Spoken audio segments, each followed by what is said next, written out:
The following is scheduled for one fall, making his way to the ring from another time, weighing in at 215 pounds, the hero, Linky.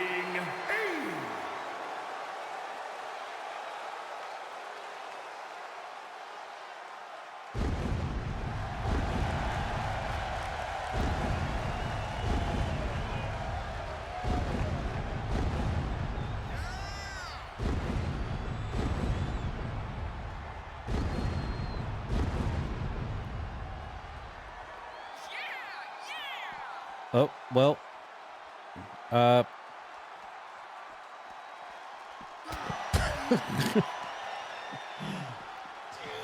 Well, I guess no entrance for Linky and no entrance for Rock Hard Meat, who is our CPW Young Lions champion after last Tuesday at Purgatorium. Yes, we had a lot of titles on the line last Tuesday. Rock Hard Meat, aka Badass Games, defeating Raynor to become the Young Lions champion, the first ever in history. And that'll be our opening contest here tonight, Linky versus Rock Hard Meat. For those that know about the Discord, I posted 4 special preview matches that were going to take place tonight, back on Halloween, actually.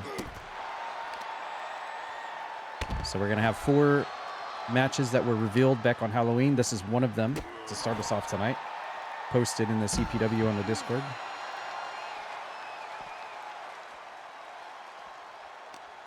So Linky gets a change of plans, not going after AzurRayne and the or Miles for the Kappa title, and not dealing with Morsel and Mr. Cantot for a change, but this time turning his direction on the Young Lions champion, Rock Hard Meat. And of course, Linky has fought enemies and monsters and beasts the size of Rock Hard Meat before in his other journeys across the land. So he's no stranger to monsters like Rock Hard Meat, but I feel like Rock Hard Meat is going to be riding high and riding hard after his win last Tuesday with that belt around his waist. Of course, we didn't get to see the belt around his waist because he decided to come out a little early and attack Linky from behind. So there you go. There's nothing in the rules that says people can't come out and attack people from behind. We see it actually quite a lot here at Croakitoad Pro Wrestling.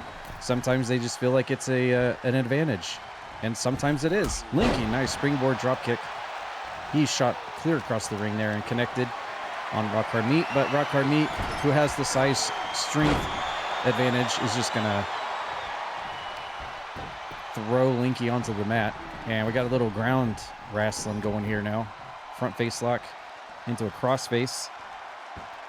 Rock Hard Meat trying to almost like he's trying to peel Linky's head off his body, and just throws Linky clear out of the ring.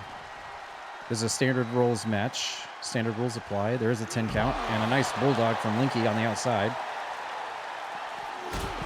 For anyone new to the stream or still trying to figure it out, names of who is actually wrestling are at the bottom of the screen, so everyone can keep track of who's who here at Croakitoad Pro Wrestling every Tuesday. Ooh, nice overhead press slam by Rock Hard Meat on the outside. Up to a 3 count now.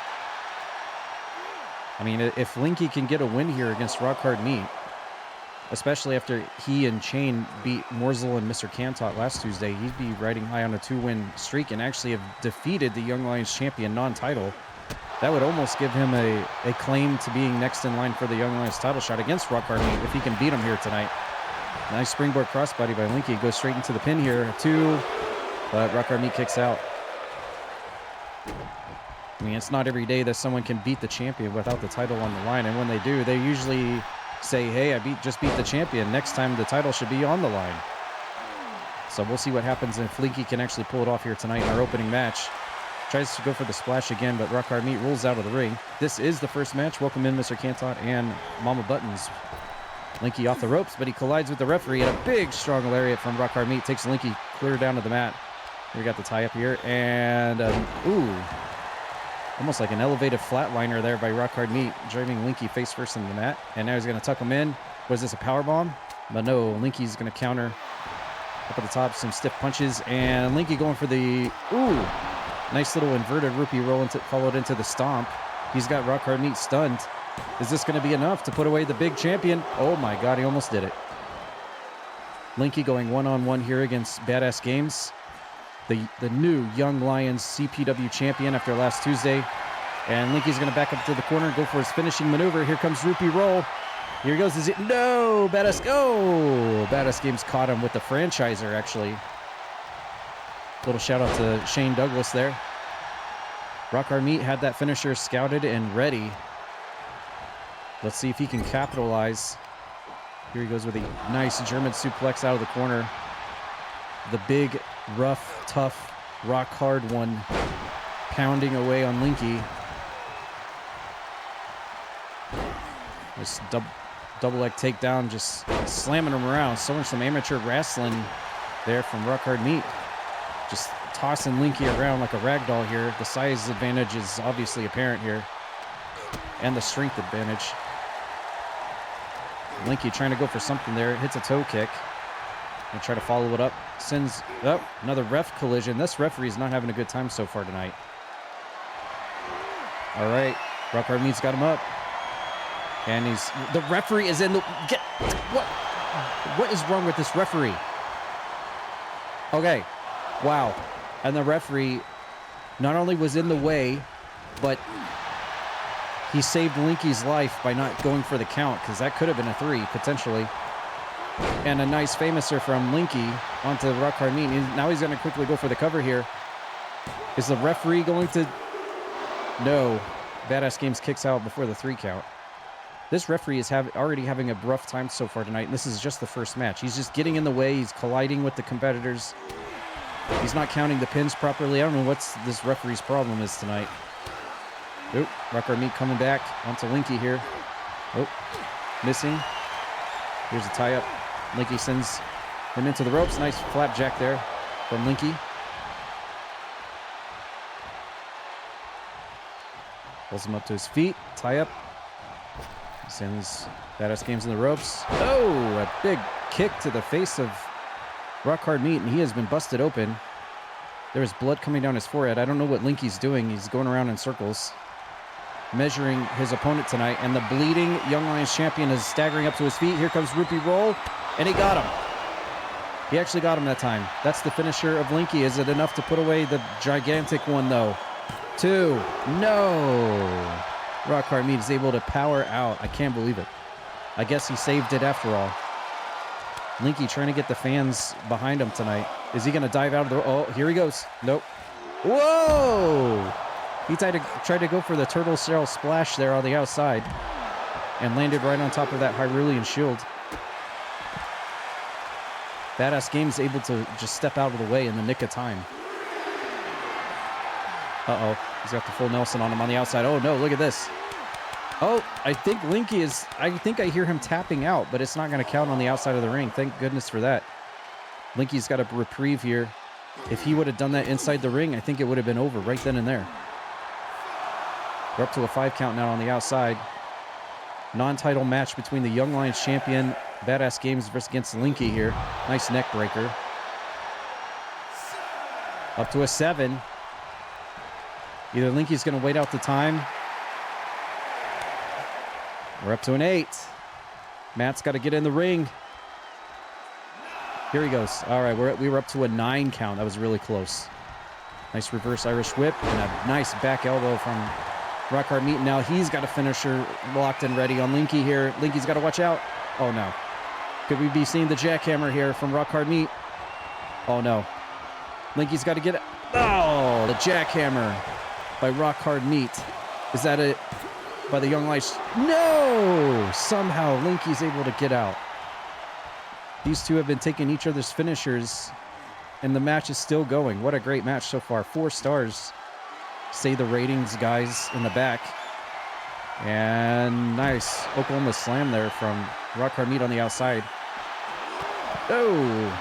Linky caught Rock Hard Meat coming at him with a jumping clothesline. What a great back and forth contest here. I think Eric Bischoff might have might have booked this match. What a great contest here.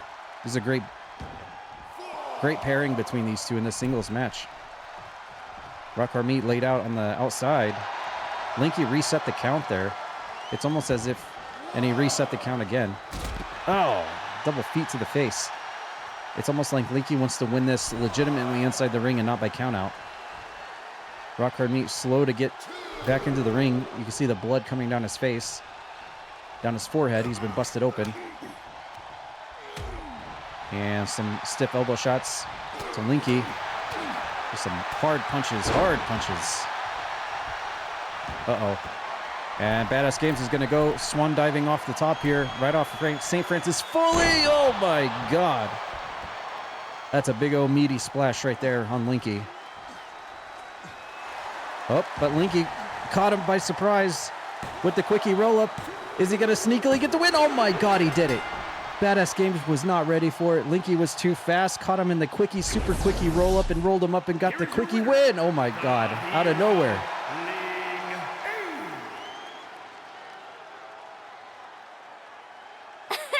GG.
Hey, Nate, thanks for the raid. I hope the stream went awesome, man. Welcome in. We're about to start our second match. We started a little early tonight.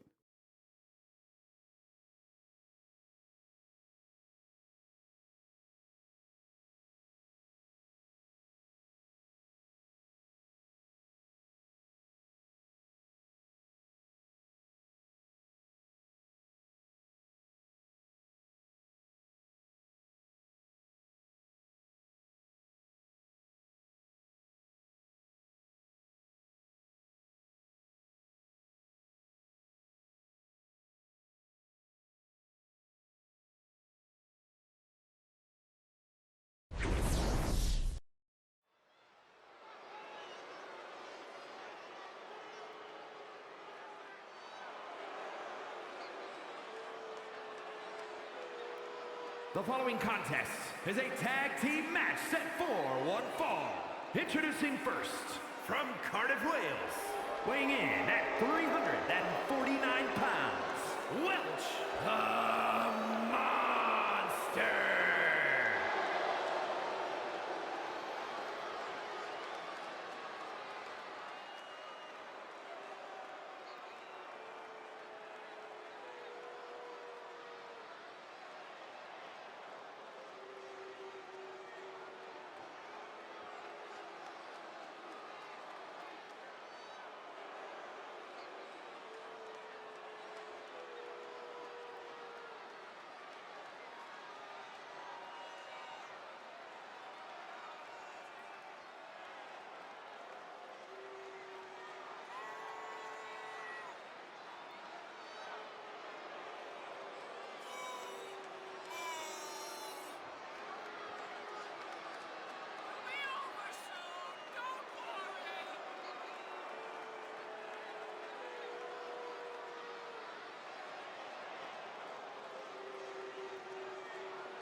representing the Undead from Norman, Oklahoma, weighing in at 235 pounds, Ted Peters!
And representing the good guys from Louisville, Kentucky, weighing in at 130 pounds, Ashterial!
Okay, this is a very interesting tag team match. I'm surprised that these two sides have not just started beating the hell out of one another, because apparently Welsh Mosher and Anubis Khan are teaming up on the left, and we've got Tad Peters teaming up with Ashterial on the right.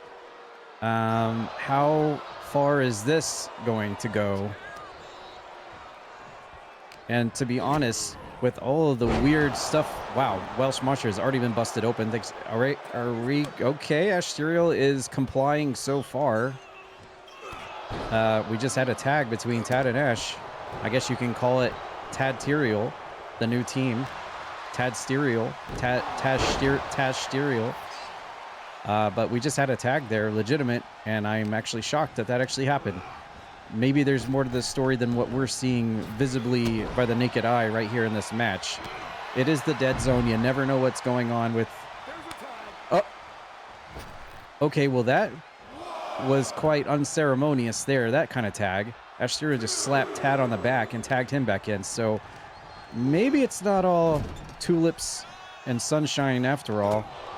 I was going to say, I mean, you never know with the dead zone, because we know what happened to Ashterial a few weeks ago when the zombie looked like he sucked her soul right out of her body. But then last Tuesday we had that first blood match in which Tad won by making Ashterial bleed, and now tonight they're in a tag team match. So is Ashterial under some sort of devilish dead zone spell right now? Is she unable to...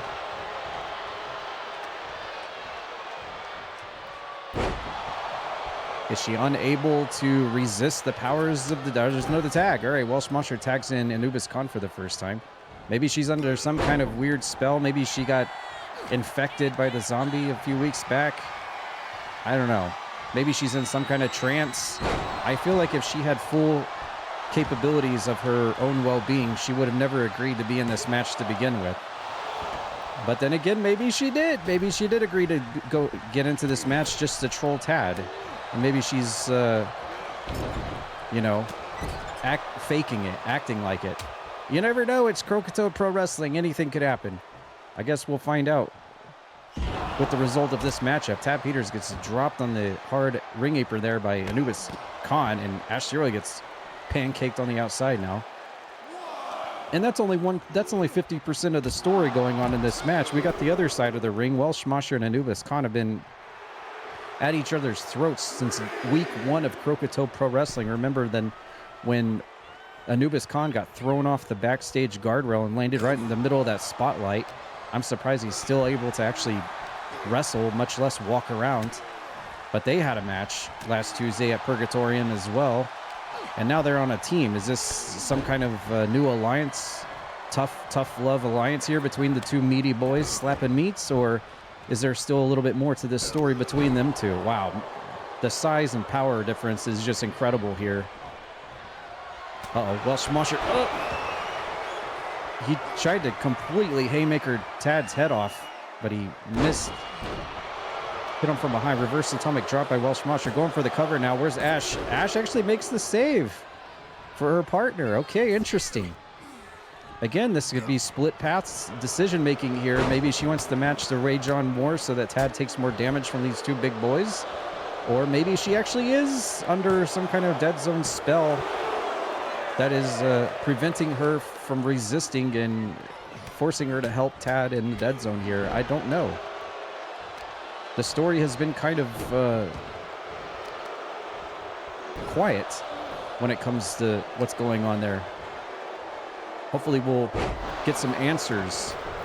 Maybe this match, maybe the finish of this match might provide some answers as to what's going on. On both sides of the ring, I should say. Nice reverse DDT by Tad on the Anubis Khan. And you see the melted half face of Tad Peters as a result of Wizard Boz throwing a fireball into his pretty face. And here, well, we got some tag team moves by Tad and Ash. Lawn darts are off the top rope.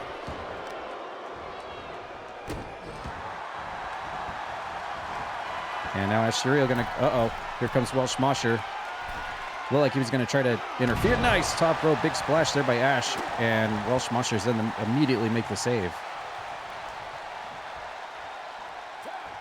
And also, what I find kind of weird is that Ashterial lost the first blood match last Tuesday at Purgatorium because it was first blood between Tad versus Ashterial. But yet, I'm not seeing. Maybe she covered it up real nice, or maybe the scar just healed. Oh, what the hell is this? What is Tad Peters doing? Okay, that was creepy. Tad Peters was just dancing through the tulips with Anubis Khan there and goes for the cover, but he's able to kick out.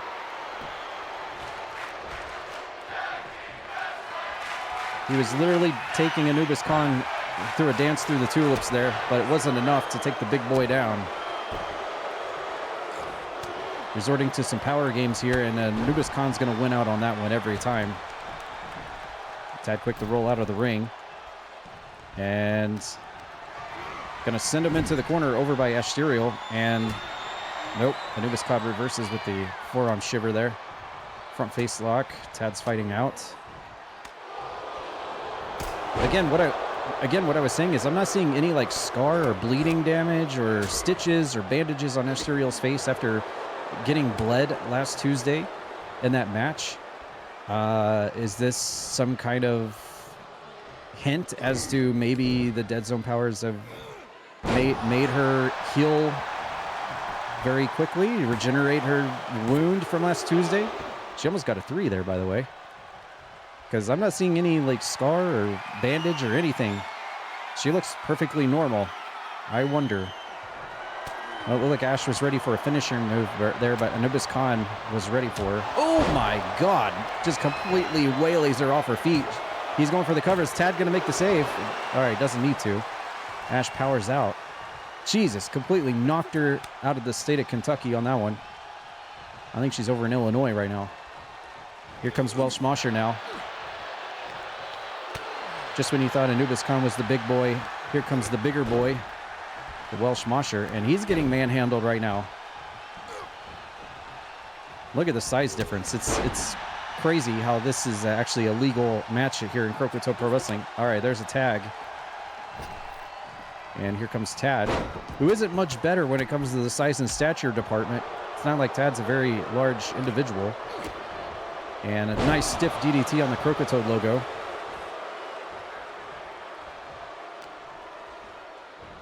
So essentially, nice neck breaker there, following up. What we have here is two feuds, two stories, two plots happening, unraveling at the same time here in this very match. And there's questions on both sides moving forwards. And like I said, maybe the finale of this match will give us some kind of answers as to what's going on either side. Nothing but that's press there. Ooh, thank you for the biddies. Peg City CJ. First biddies of the month of November. Thank you so much for doing that. And another DDT stiffs Welsh Mosher, who's already bleeding into the mat. Tad Peters now going to the top rope here. He's going to turn around. Is this going to be a moonsault? Yeah, it is. Oh, and he nails it. Right in the ring ropes, too. Kind of dangerous territory. Uh-oh. Wanting Mosher to get to his feet. This could be the zombie maker. It looks like it's going to be. And we're going to get... Is this our first zombie maker of... Oh, and there it is. The trademark, the patented zombie maker right there by Tad Peters. Going for the cover now on Mosher, but Anubis Khan easily makes the save for his team. And now Tad's going to tag out to Ash. Just a normal everyday tag. Interesting. And the referee once again gets in the way in the second match of the night. It's going to be a long night for this referee. Nice short arm clotheslines from Ash. I'm surprised she's actually able to do this. Ripcord into a super kick of sorts. Right into the solar plexus of the Welsh Mosher. If you're just joining us, jumping in, yes, we did start a little bit early tonight. This is our second match of the night. Our first match saw Linky pull up an upset win over the Young Lions champion Rock Hard Meat. Oh my God. And Welsh Mosher just slams Ashterial 6 feet under. Here comes Anubis Khan with the tag now. And now we've got a strange Bedfellows tag match here between... What is Anubis Khan doing? Taking Ash... Oh, and now Ashterial has been rebusted open. Just subscribed. And we got a 5 gift drop sub from Trash Daddy Sev. Thank you so much, Sev. You got CM Nick on that one. Very cool. Thank you, man. Appreciate it. Anubis Khan. Oh. Just subscribed. Driving Ashterial into two different... Look. Oh, my God. Anubis Khan is just... 420 just subscribed. Anubis Khan is just completely annihilating Ashterial right now, and Tad Peters is not making any notion to come in and make the save or help or anything. Oh, never mind. A little cheap shot there from Tad to try to... Oh, Ashterial with a headbutt, even though she's been busted open. I haven't seen where the blood is coming from, though. Is it on the right cheek? I thought I saw some blood on the right cheek of her face. Welsh Mosher is certainly covered in blood right now. And no worries, Spooky Auntie. Thanks for coming by. Maybe we'll see the spookiest Auntie show up inside the ring at some point. Most people here don't even watch wrestling. Nothing but bits. Never have watched wrestling, but they just like watching their character face off against other members of the Twitch community. There's a ton of people here that have never liked wrestling or never watched it, don't know anything about it, but their character was added to Croakitoad Pro Wrestling, and they love watching it every Tuesday. Nothing but bits. Fighting other members of the community. Thank you for all the biddies. I appreciate it. We're on the road to a hype train, it looks like. But yeah, welcome in everybody checking out Tuesday night CPW. Look at Ashterial. Oh my God, how is she able to pick up the Welsh Mosher like that? She's got him in a chokehold here. All right, and Anubis Khan comes in to make... Okay, there's the blood. It's like her right temple, looks like. Ashterial bleeding from her right temple, looks like. Hello, NXT, welcome in. Thank you, everyone, for the biddies and the subs. Oh, wow, another 5 from Ashterial. Thank you so much, guys. We're into a hype train now. 1057 just subscribed. Very awesome. Thank you guys so much for all the support. Mr. Oakby just Tad's sending Welsh Mosher into the corner, and there's a monkey flip. And Tad now just trying to cover Mosher here to go get the win. But he's able to kick out. Take a look at this. Just subscribed. Just take a look at this. Thank you, Sev. Thank you, Ash. Thank you, everyone on the biddies as well. I do appreciate it. I really appreciate the support. All right, Tad now making a tag to Ashterial. And now she's in. Welsh Mosher's on the outside. I'm surprised this match has lasted as long as it. Oh, and Anubis lands right on top of Welsh Mosher on the outside. Very, very much strange bedfellows here in this match on both sides of the ring. It's going to be very interesting to see how this one wraps up. We're up to a 4-star match, by the way. Says the rating monkeys in the back. So the rating monkeys are enjoying this match. And here comes Tad once again. An eye rake to Welsh Mosher. Ooh, and a kick right to the chops. Nothing but bits. Spooky_Auntie. And more biddies from Spooky Auntie. Thank you so X13. much. Tad sending Mosher into the corner. What's this? Going for the leg. Going for the wheels of the big man. The Welsh Mosher tie up here. And a neck breaker.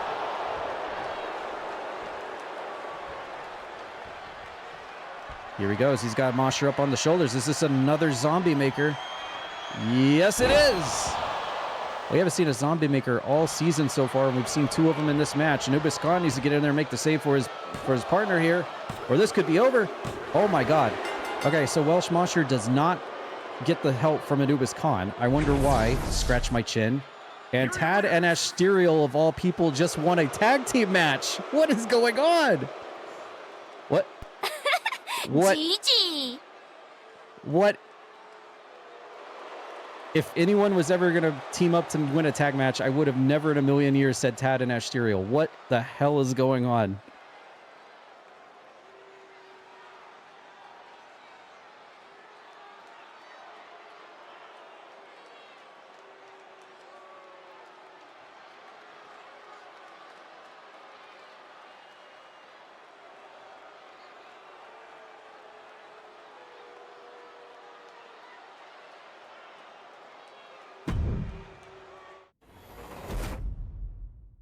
Seven days ago, they were trying to bust each other open and make themselves bleed all over the arena. Tonight, they win a tag match. We need answers.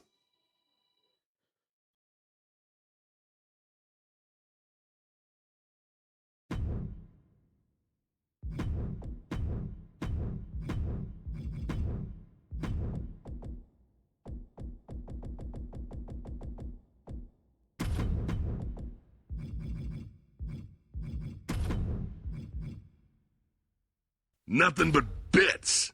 No Pizza cheered. X17.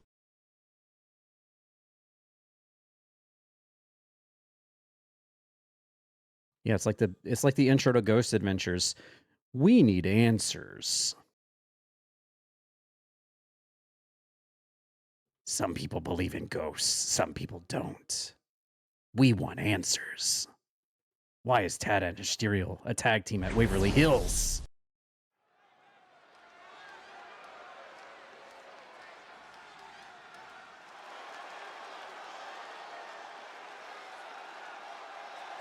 The following contest is scheduled for one fall. Making his way to the ring from Winnipeg, Manitoba, Canada, weighing in at 245 pounds, C.J. Dixon!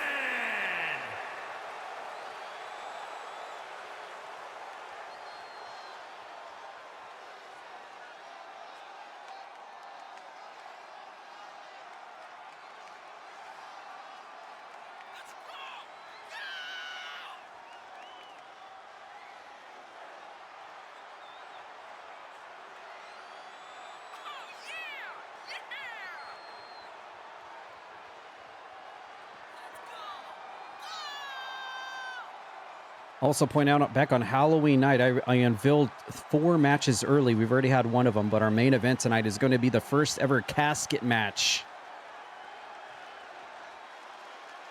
between Psycho T and Pumpkinhead. A little bit of revenge from that backstage assault that they had 2 weeks ago. Our first ever casket match in tonight's main event. That's going to be wild. Thank you guys for the hype train, by the way. I do appreciate it. Open up your emotes if you got them.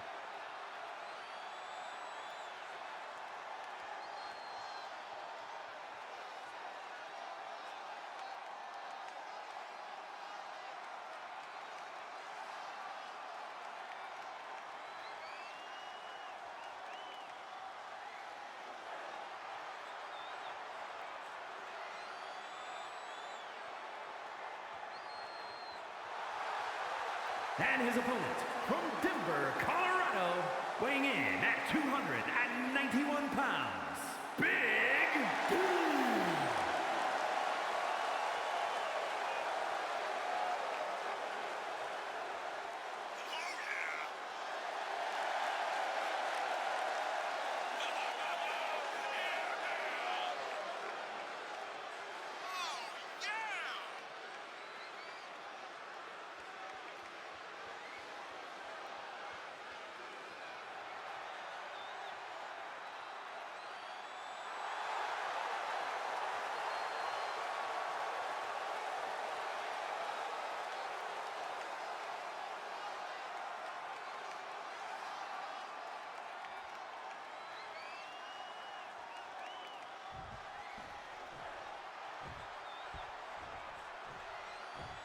Okay, we've got CJ Dixon, who's coming off of a win against Mike Metal last Tuesday at Purgatorium in a Falls Count Anywhere match. I believe he actually got the win over Mike Metal. Correct me if I'm wrong on that. But he definitely did have a match against Mike Metal last Tuesday. I'm pretty sure he won. Taking on Big D here, the former... Oh, he actually lost. Okay, he lost to Mike Metal. So hopefully trying to get a rebound win here over Big D. But, yeah, it's going to be harder than... you think, because Big D is actually in other universes a former world heavyweight champion. He's been a main eventer. He's been at the top of the mountain looking to get his way back up into the main event echelon ranks here at Croakitoad Pro Wrestling. Just only a matter of time for Big D to make his way back up there, rising like the flames.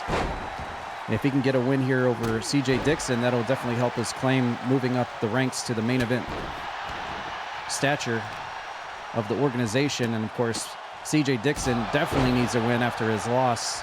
I stand corrected, his loss to Mike Metal last Tuesday in that Falls Count Anywhere match, especially considering it was CJ Dixon who requested the match against Mike Metal, and then he ended up losing, which leaves a sour taste in the mouth. But hopefully he can come back here 7 days later and pick up a very impressive win over Big D here in this singles match. This is our third match of the night. Still on the card tonight, we also have Signified Rogue taking on Cassidy Ryan. Very toasty indeed. We've got Signified taking on Cassidy Ryan one-on-one in a very high caliber main event-esque matchup. And of course, our main event of the evening, the aforementioned casket match. For the first time ever, we're going to see a casket match here at CPW. It's going to be Psycho T versus Pumpkinhead. A little bit of revenge on each other after what we saw in that backstage brawl a few weeks ago when Pumpkinhead showed up here at CPW. I'm sure Psycho T probably feels like that ambush by Pumpkinhead in the back probably cost him that hardcore title that Agent CS actually won last Tuesday.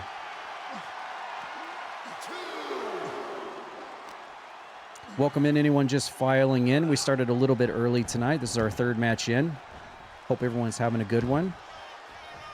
Appreciate everyone dropping by. Oh, nice springboard splash there by CJ Dixon. Kind of a misdirection in midair there. All right, he's backed up into the corner, and he tried to go for the forearm shiver on the ground, but Big D had it ready, and now CJ Dixon had that one ready. But Big D was going to go for double drop kicks and just a no business kick to the face there on Big D. Lots of counters and reversals here right now. Both of these guys trying to jockey for position. A win here would be big for either one of these guys. No pun intended on the Big. Big D backing up into the corner. Uh-oh. Oh, ooh. That'll clean your clock, that's for sure. And Big D with a toe kick, but CJ Dixon had it ready. And we got an octopus stretch going on here by CJ Dixon. Very unique hold this early in the matchup, but maybe it's a strat he thought he could utilize there. And another kick to Big D. Not to ever bring politics into Twitch or anything. That's one of my channel rules, but I hope everyone did actually, if you live in America, did go out and vote.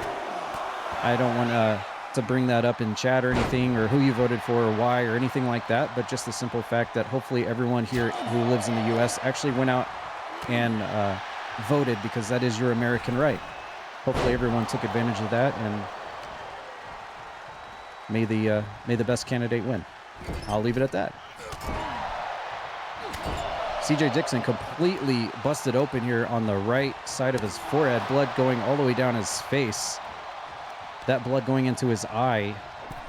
His eyes might be a detriment to the rest of this matchup here. Big D working on that neck and that head of CJ Dixon.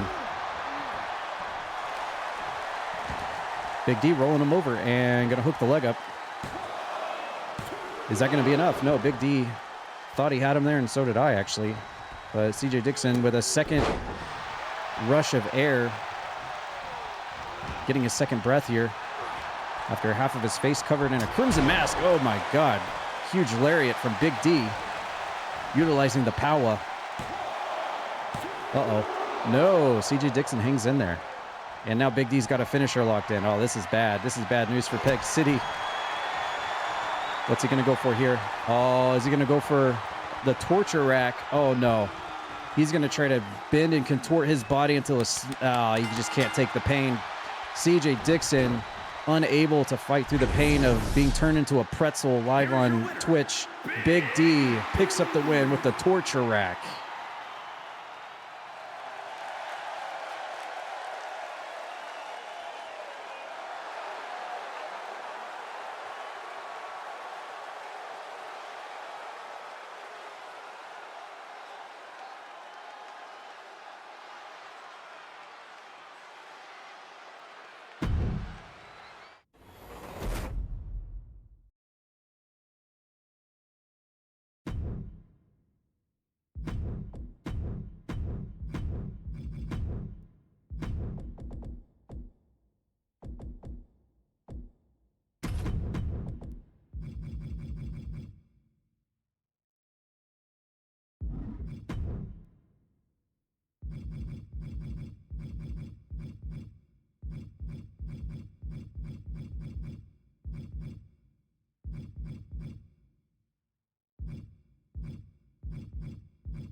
All right, I'm hearing coming up next, we're going to have actually this late in the CPW being back.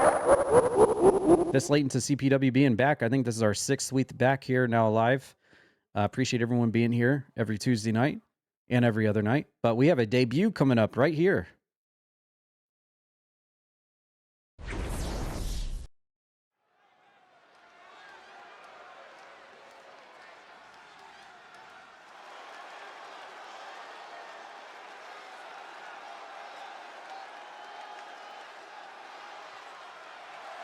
The following contest is scheduled for one fall. Making her way to the ring from Edinburgh, Scotland, Goose Lady.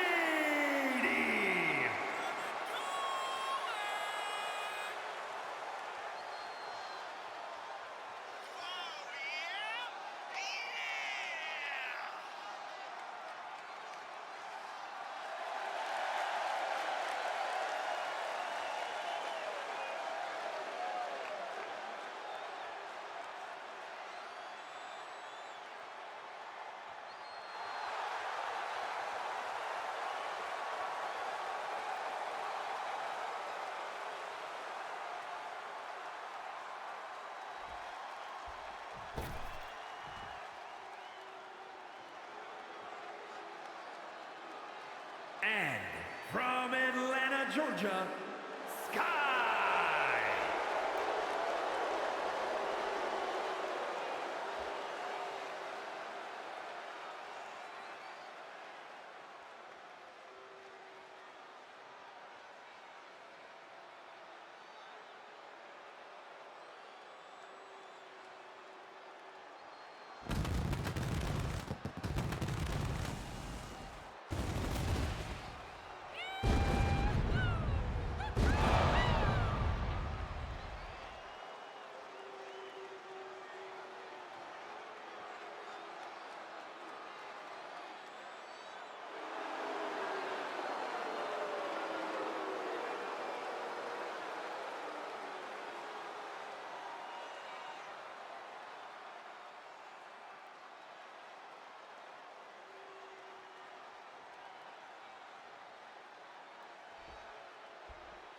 Oh my, we've got ourselves a big old debut here. And right out of the gate, Chalk completely spears Buttons right out of her shoes there. And I think Buttons had a little bit of an angry look on her face because Chalk came out wearing feathers, and we all know Buttons is all about that goose and duck life. Hopefully that jacket that Chalk came out to the ring with wasn't made out of Buttons' brethren and La Familia, because it looks like she had a little bit of something to say about that. But here we go. We got our debut here. 6 weeks into Croakitoad Pro Wrestling, and Chalk has finally arrived on the show.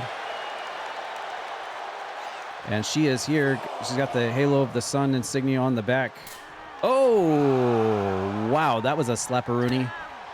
Maybe Buttons does take offense to that jacket that she's wearing. Holy moly. How's it going, Zero Jutsu? Welcome in to the stream. Hope everyone's having a good one. Happy Tuesday, everybody. This is our 4th or 5th match of the show. We started a little bit early tonight. We've got Mama Buttons taking on Chalk here one-on-one in women's combat here at Croakitoad Pro Wrestling. And Chalk's got Buttons up on the shoulders. And, oh, there's a backpack stunner. Interesting. Okay. That is a big D move there that Chalk just employed. And Buttons quickly went for the sneaky little pinfall there that Linky pulled on Badass Games in our opening match, but it didn't quite work on Chalk this time. Now Chalk's got the arms around Buttons, trying to choke her out a little bit there. Here comes Buttons flying through the ropes and hits a nice springboard bulldog, taking Chalk's face into the mat. He's got the leg, nice dragon screw, keeps it, doesn't release, and slams her leg into the mat. Buttons now going for the cover. We got a 1, we got almost a 2.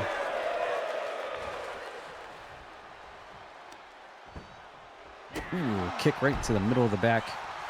That'll hurt. Double stomps while she's down. Trying for another kick, but Chalk saw it coming, hits a dragon screw, and now quickly goes for the cover on Buttons now, out of nowhere.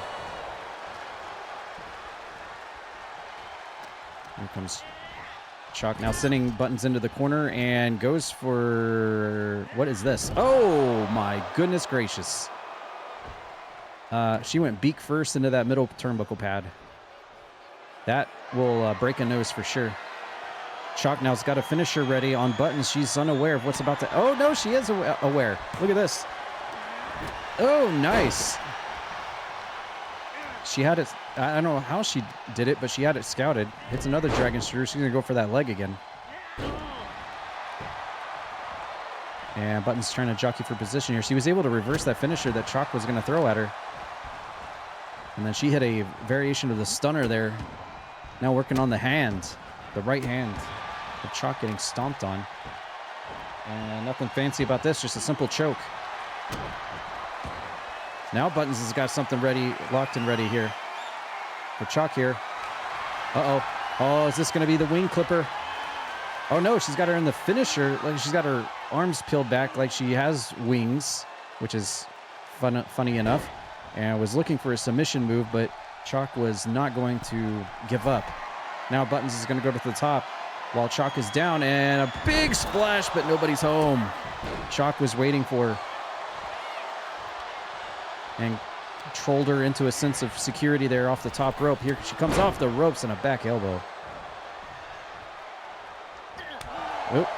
Buttons fires back with a... Oh, we're going to have fisticuffs here. We're going to have fisticuffs. We've got fisticuffs in the middle of the ring between Buttons and Chalk here. We got slap fighting, the slap fighting championships here. Oh, and Buttons is going to win out on that one. And now she's going to go to the top rope again. Will it pay off this time? Chalk slow to get to her feet, and she hits her with a double axe handle off the top. And Buttons now feeling the momentum here. Is she going to be able to pull this off here? Is this going to be the wing clipper, or is this the submission again? No, it's the submission. No, but Chalk gets out of it. Nice. Buttons trying to go for that submission, but that's the second time Chalk was able to get out of it. Nice belly to back suplex. And now it's going to be Chalk's turn to go off the top here. Telling Buttons to get to her feet. And, ooh, just a simple crossbody off the top rope. It'll do it. Is this going to be enough, though? 2. No, Buttons kicks out at 2. Nice back and forth match we got going on. What is this? Ooh, double knees. Right into the Buttons button, belly button. Chalk's got a finisher here. What's this? Got her up. Oh, man. Big side choke bomb there by Chalk. Going for the cover now afterwards and almost gets it.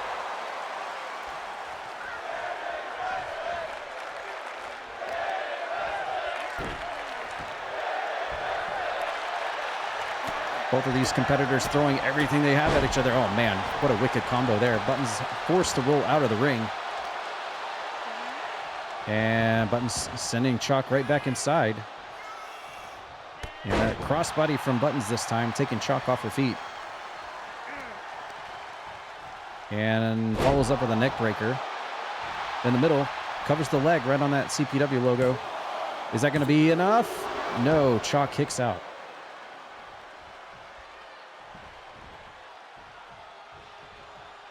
Buttons going for the stomp while she's down. Oop. Missing the double stomperoonie. Chalk now trying to direct traffic here, but Buttons puts a stop to that one. Spins her around. Uh-oh. She's going to go for that submission again. And Chalk cannot. Oh, no. And Chalk says she's had enough. And Buttons will pick up the win here tonight by making Chalk say, enough. I can't take it anymore. And Buttons will win here tonight. But is it over?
The following contest is scheduled for one fall and is for the Non-Stop Fighting Championship.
You're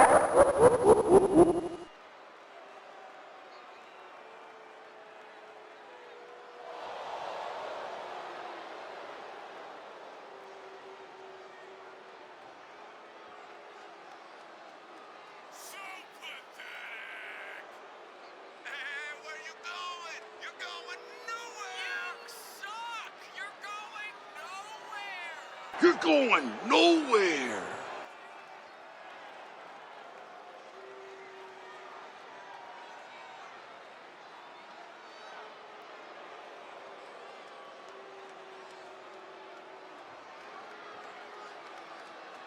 You're going nowhere.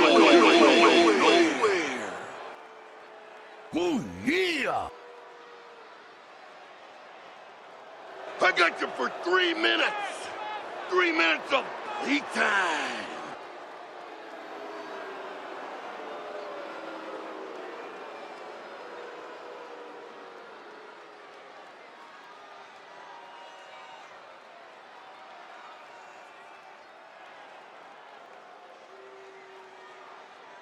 Because I'm gonna stretch his ass like it's never been stretched before.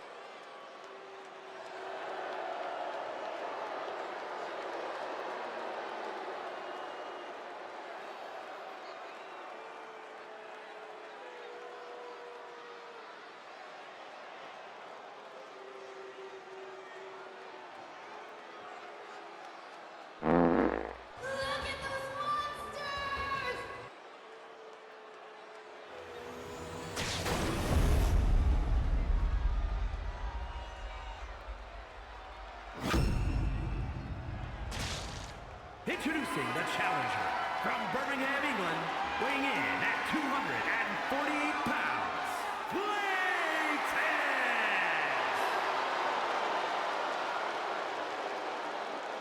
And his opponent from the edge of reality, weighing in at 239 pounds, the non-stop fighting champion, Madman Clown! Fleet, thank you so much for the raid. Welcome in. How was Dragon Age, the new Dragon Age game? How are you getting on with it? Everyone seems to be having a good time with that one. Thank you so much for the raid. Welcome in, everyone. Welcome to CPW Tuesday Night Wrestling. We got a title match going on right now. AzurRayne is going to put his Kappa title on the line this week against Feats for the first time ever. Feats is going to get his first ever CPW title shot here tonight. This is his first season being part of Croakitoad Pro Wrestling, and this will be his first official title shot ever. I'm not sure if AzurRayne was ready for this kind of competitor. Usually it's either someone like Linky or Miles or someone like that. But this is kind of out of left field here tonight for AzurRayne, so hopefully he's prepped and ready for this one. And maybe even Feats wasn't even ready for this title opportunity as well until his name was called out. So who knows? We'll see who can take advantage of that and maybe use that as an advantage over their opponent here. Very interesting. Can't wait to see what happens next. Nice, Fleet. That's great. I'm so happy that you're having fun with that. I gotta play those Dragon Age games. I'm so far behind on them. But welcome in. Hello. This is for the Kappa Championship, which is, as the name implies, because Kappa, the title belt is on the line every Tuesday night. Every Tuesday. I think we're 5 or 6 weeks into Croakitoad Pro Wrestling now, so the belt has been on the line every Tuesday for the past 6 weeks. We've had, 2 champions so far? Miles, the first ever Kappa champion, he defended it a few times, and then AzurRayne took the belt away from Miles and has been able to hang on to it for a couple of weeks now. No one's been able to pry the belt off of his clowny hands. Tonight it's Feats' turn to see if he can take the belt away and become the third ever Kappa champion in CPW history in this one-on-one match. Standard rules apply. Referee going down for the cover on that lateral press, but only a 1 count. The last time we saw Feats, we were kind of questioning what his match with Buttons was like, because there seemed to be a little bit of some cheats going on with Feats. That was 2 weeks ago. Or was that last week? I can't remember. But it was Feats versus Buttons, and it ended in kind of a really weird manner, so I wonder if that story's finished up or not.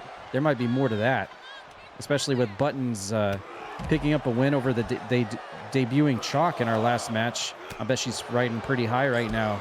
Maybe she's going to turn her attention to Feats and try to get some payback after what he did to her in that last match. We're on the outside of the ring now. AzurRayne just firing away with knee shots and kicks.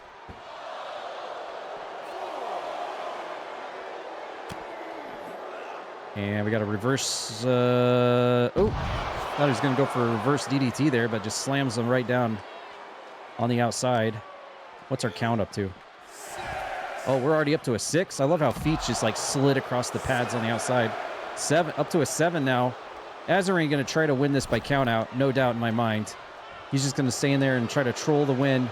Feats needs to get in the ring. It's an 8 count. Feats, get back in the ring. AzurRayne is about to troll his way to a title retain here. Feats, get in the ring. No, he did it again. Damn you, AzurRayne. Damn you straight to hell, AzurRayne. He keeps the title belt one more week by beating Feats on the outside of the ring. Such a cheap little maneuver for AzurRayne. Wow. What a clown.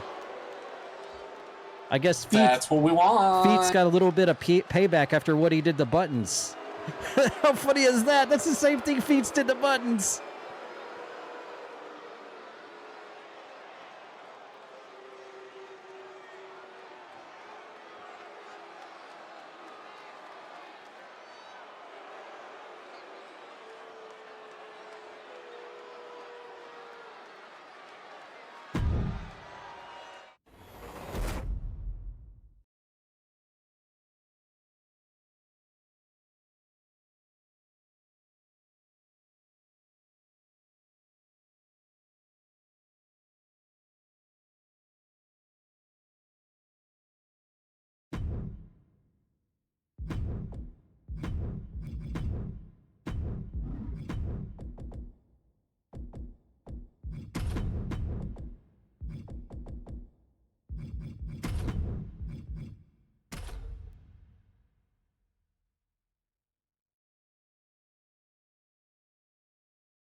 The following contest is scheduled for one fall. Making his way to the ring from Baltimore, Maryland, weighing in at 230 pounds, Rose!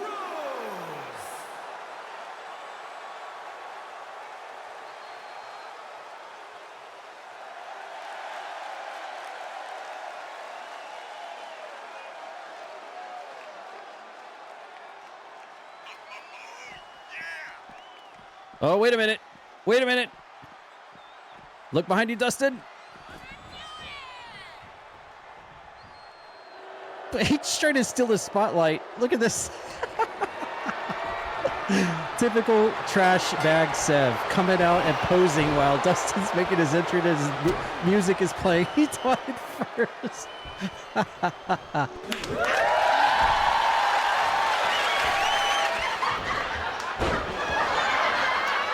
Oh, man, that was great. That was great. Oh, God. And it couldn't have happened to a better person, honestly. C is for cookie. That's good enough for me. Oh, man, that's wild. So Cassidy Ryan comes out and literally steals Signified Spotlight while he's coming to the ring. Forget the entrances. Let's get right to this thing. And again, what I told everyone before. Uh-oh, he's back up to his feet. You might want to turn around there, Cassidy Ryan. Or, okay, Signify's going to take this time to take his jacket off. All right. So I posted 4 matches in advance as a preview for tonight's match back at Halloween over in the Discord. This is the second match of the night. We already saw Linky versus Badass Games as one of those preview matches. This will be the second match, and of course, our 4th match is the main event of the evening tonight, which is Psycho T versus Pumpkinhead in a casket match. That'll be our main event, our first ever casket match. So that should be interesting.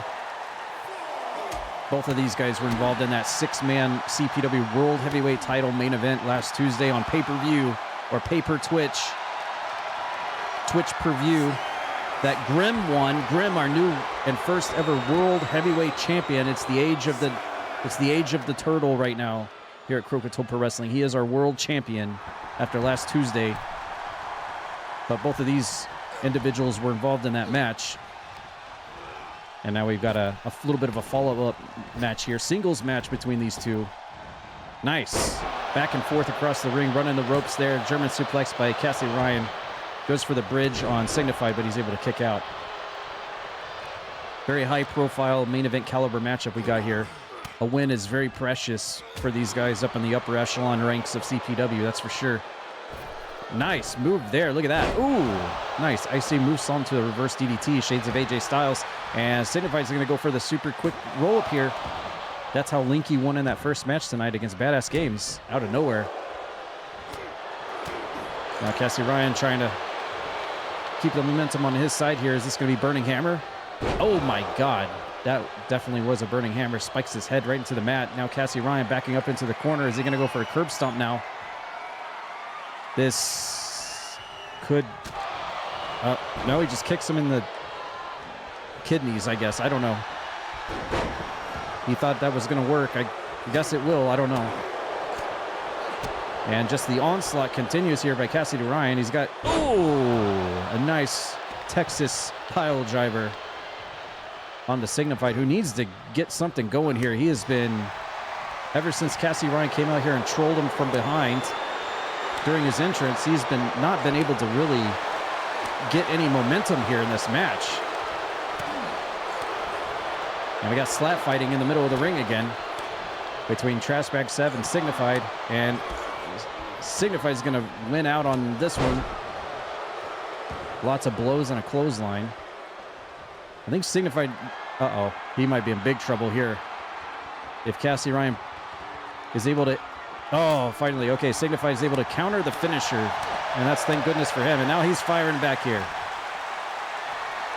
This has been all Trashbag Sev since the beginning of this matchup for sure. And now Signified trying to mount a comeback here. He's going to roll him over, lateral press into the ropes. No rope break, ref? Okay, there we go. Foot on the rope. Good wherewithal by Signified to put his foot on the rope to break up the pin. Otherwise, he would have been in big trouble. Bag trouble.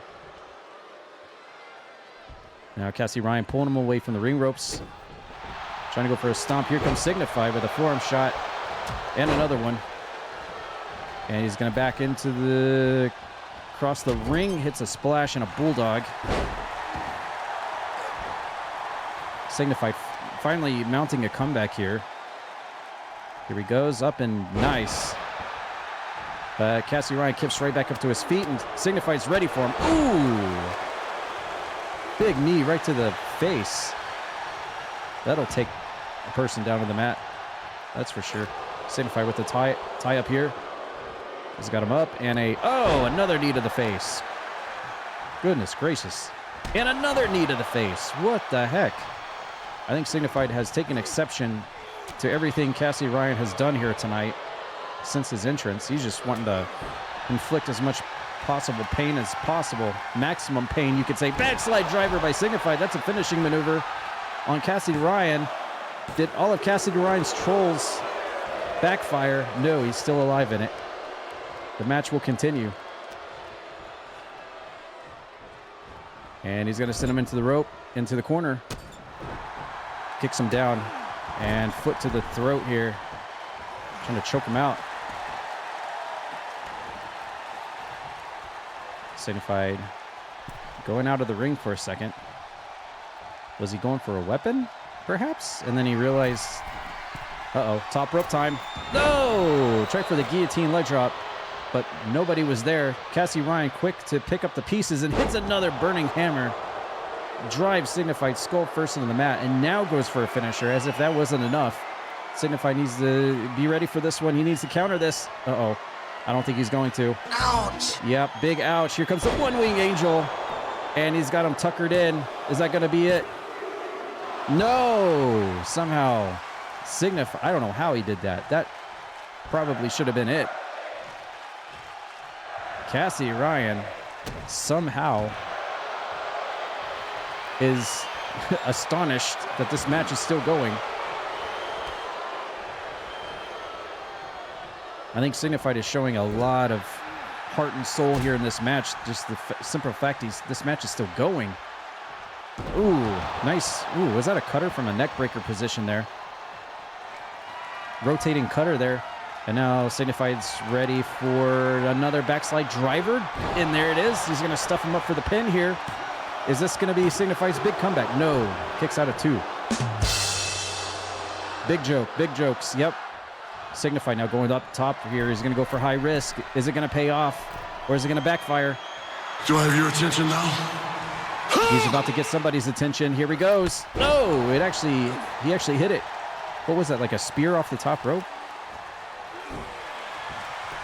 This was all Cassie Ryan at the start of the match, and Signified has somehow been able to turn it around from behind.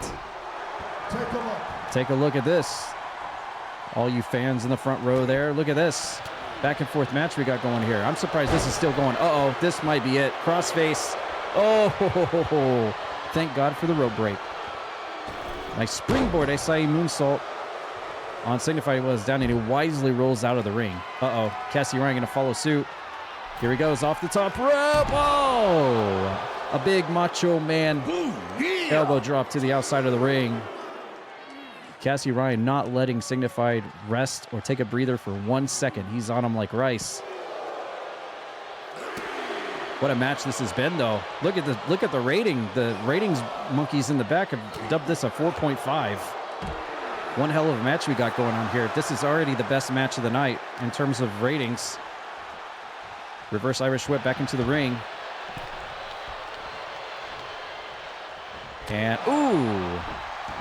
High knee, bicycle knee. Catching Cassie Ryan off guard. Solid right hand. Cassie Ryan kips right back up. Here's the tie-up. Sends him into the ropes. And he's got him up. Signified counters. Toe kick. He's got him locked into that neck breaker cutter. Is that going to be it? The neck breaker cutter by Signified. He's got the leg hooked. 1, 2. Oh my God, he comes back and picks up the win. Talk about a back from behind. After everything we saw, Signified comes away with the win tonight. But what a great match.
The following is a tag team match set for one fall. Introducing first, from Small Town, USA, weighing in at 227 pounds, Cal Watts Guy!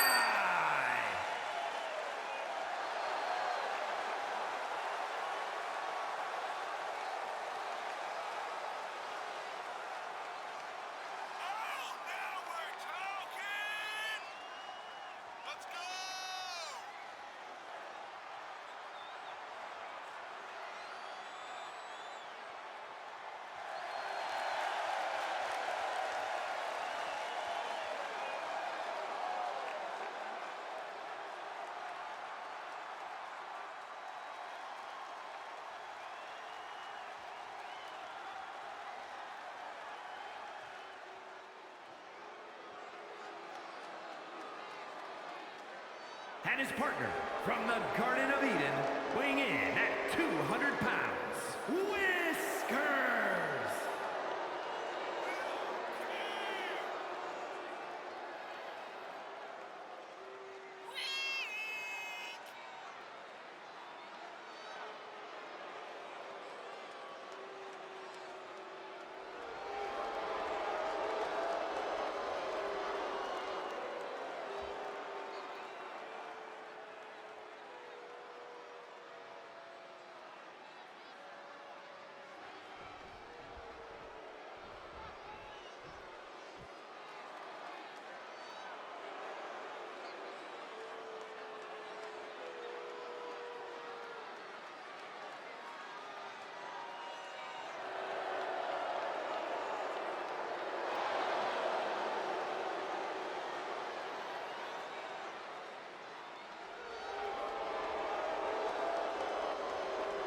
Hey there, little boy. And at a combined weight of 478 pounds, vicious and delicious. Oh, come on! Oh, so bad!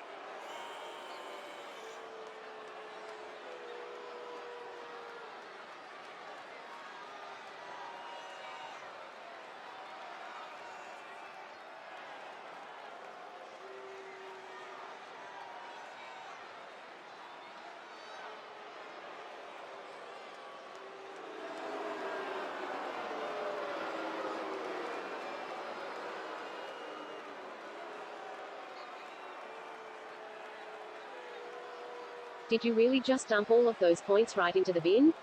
What's wrong with you?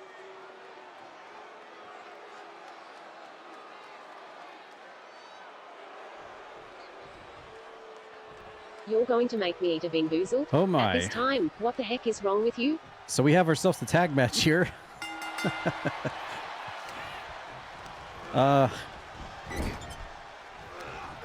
Well, this is going to be interesting to say the least. Oh, Bean Boozled, Julie. Okay, thank you. Well, time to pull out that boba milk tea Bean Boozled that Grim and Ashterial got me for my birthday. Would you like me to have a mango milk tea, a taro milk tea, a matcha milk tea, a strawberry milk tea, or a Thai milk tea? Because, yes, the sexual alliance, they call themselves vicious and delicious. So my question... I got you for 3 minutes! 3 minutes of playtime! My question is, which one's vicious and which one's delicious? That's what I want to know.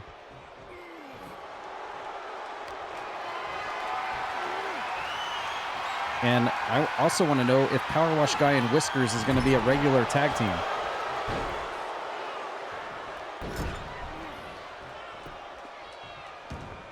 And if they are going to be a regular tag team, which is the most random of tag teams I believe I've ever seen,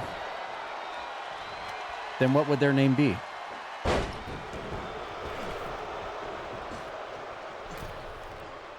You know, funnily enough, when it comes to the tag team division in Croakitoad Pro Wrestling, there aren't a whole lot of teams right now.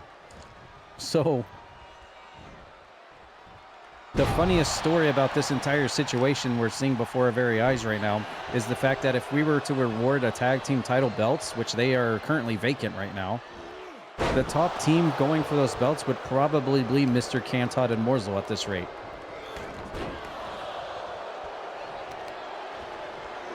Because they have been the most active tag team that is actually a legitimate tag team that we've seen so far at Croakitoad Pro Wrestling.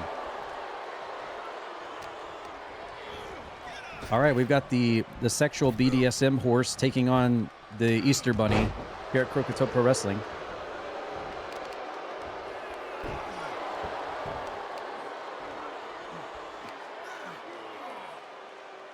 Just when you thought you couldn't see everything here at CPW, we've got the bunny. We got a bunny. We got a bunny versus a horse. With a sexual deviant and a power washer watching at ringside. Hey, you get what you get here at Croakitoad Pro Wrestling. You never know what you're going to get. We've got everything. Vampires, zombies, mummies.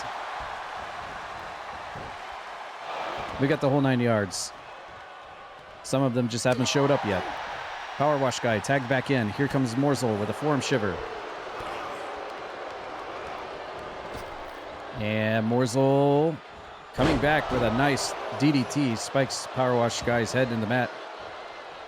By the way, this is Whisker's debut match. He's not been seen so far at Croakitoad Pro Wrestling, so this is technically Whisker's debut.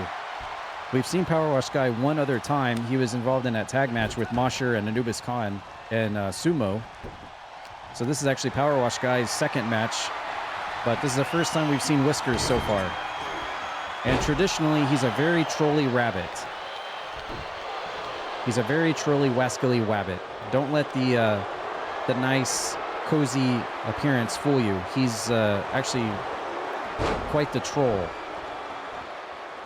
I'm sure you all get to know him very well in coming weeks now that he's actually here. Maybe not as much of a troll as Morsel, but here comes. Ooh! Well, you hit him with the bunny hop drop kick there on Mr. Cantot, and his beautiful face has been busted open. I don't think Mr. Cantot's going to like that one bit. If it's going to hurt his chances to hang out with some ladies after the show, he's going to be very angry about that. And Whiskers now in control. No, Cantot lands on his feet and wipes out the leg of Whiskers. And now using that knee face buster, now tags in Morsel. Mr. Cantot needs to put a bandage on that bleeding wound there on his face. He's definitely not going to like that. Morsel trying to... Look at these counters here between Morsel and Whiskers. They're flipping and flopping all over the place on each other here. Trying to go for kicks and dodging. Looks like a kung fu movie. Not the kind of kung fu movie I'd want to watch, but nevertheless. Uh-oh. Oh, God. When you see a horse and a bunny get together, this is what happens. And Power Wash Guy comes in to make the save for his partner.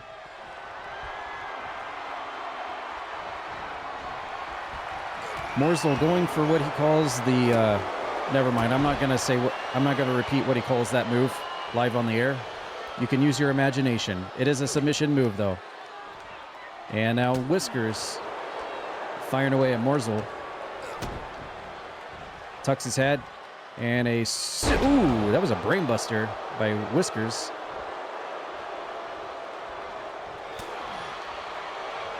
And here comes Whiskers off the ropes. Lands on top of Morsel's head.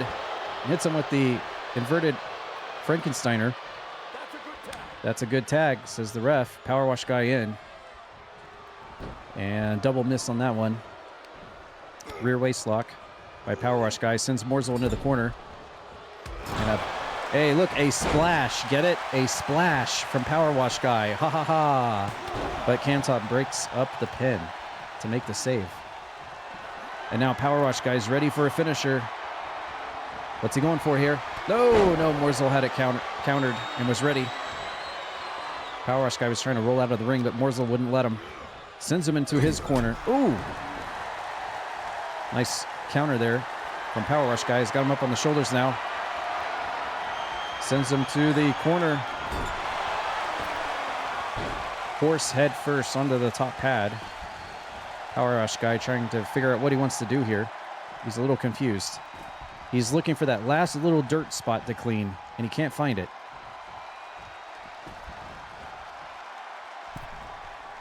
And Morzel's back in. Okay, here we go. Is he going to have enough time to take him where he wants? No. There's the tie-up. And now Power Wash Guy is going to send Morzel into the corner now. And make the tag to his partner. Whiskers is now in.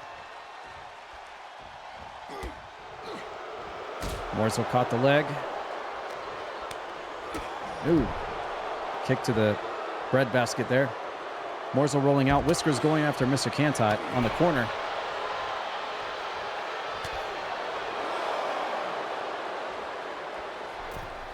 Cantot catches the punch. And Morzel back in. Irish whip into the ropes. Morzel, no. Gets caught with a jawbreaker.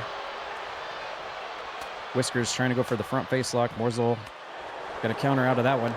Tie up again. And Morzel, nice move there. A little bread and butter on the ring mat there. Tag to Mr. Cantot, who's back in. We could be looking at the first ever CPW Tag Team Champions. Uh-oh. Mr. Cantot, here's his finisher. The sexy neck breaker. The ravishing, sexy neck breaker.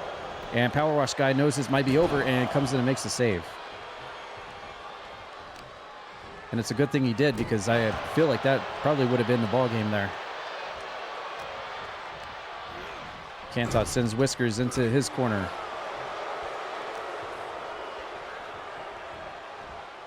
Whiskers going to take Cantot to the top turnbuckle. And slams his head into the pad. Nothing fancy or flashy there. Cantot's down in the corner. Pulls him out the hard way. Whiskers backing off to make the tag to Power Wash Guy now. And nice running clothesline by the Power Wash Guy. Mr. Cantot went for a tag. Did he actually? Okay. The referee says I think he made the tag, so had a spine buster there from Power Wash Guy. Morzel comes back. Hello, Danger Zone. Welcome in. Welcome to Croakitoad Pro Wrestling. Power Wash Guy on the assault now on Morzel. We got the lockup. Irish whips him into the corner next to Whiskers. And Power Wash Guy. Hello, Iceman. How are you doing? Welcome in. Power Wash Guy. Gonna go off the middle rope here. Ooh, look at that. Little roll-up action. Doesn't keep it going for the pinfall. Tags in Whiskers instead. Morzel's down. Whiskers is measuring his opponent here. Looked like he was going to go for the corner there, but he changed his mind. Snapmare, and Whiskers with a kick to the side of the head, the horse's head. Morzel staggering a little bit, another snapmare. And he's going to go for another bunny kick to the side of Morzel's head. Morzel being severely isolated here by the team of Whiskers and Power Wash Guy. Where's Whiskers going again? Whiskers looks very confused, like he doesn't know what he wants to do. Okay, now he's going to the corner. He's up to the top. And he missed the bunny stomp. He actually missed the bunny stomp. I feel like that was his finisher. He overshot it. Oh, and Morzel is going to utilize that time to try to make a comeback here. Tie up, rear waist lock. Takes him down. Double leg takedown and into the cover. 2. Oh my God. Morzel was able to kick out in the nick of time there. He rolls out of the ring to reset everything. All right, here we go. Rear waist lock. Back elbow by Morzel. Shot to the back. Reverse Irish whip into the corner. Whiskers back in control here on Morzel. Yeah, now he's going to pull him out of the corner the hard way.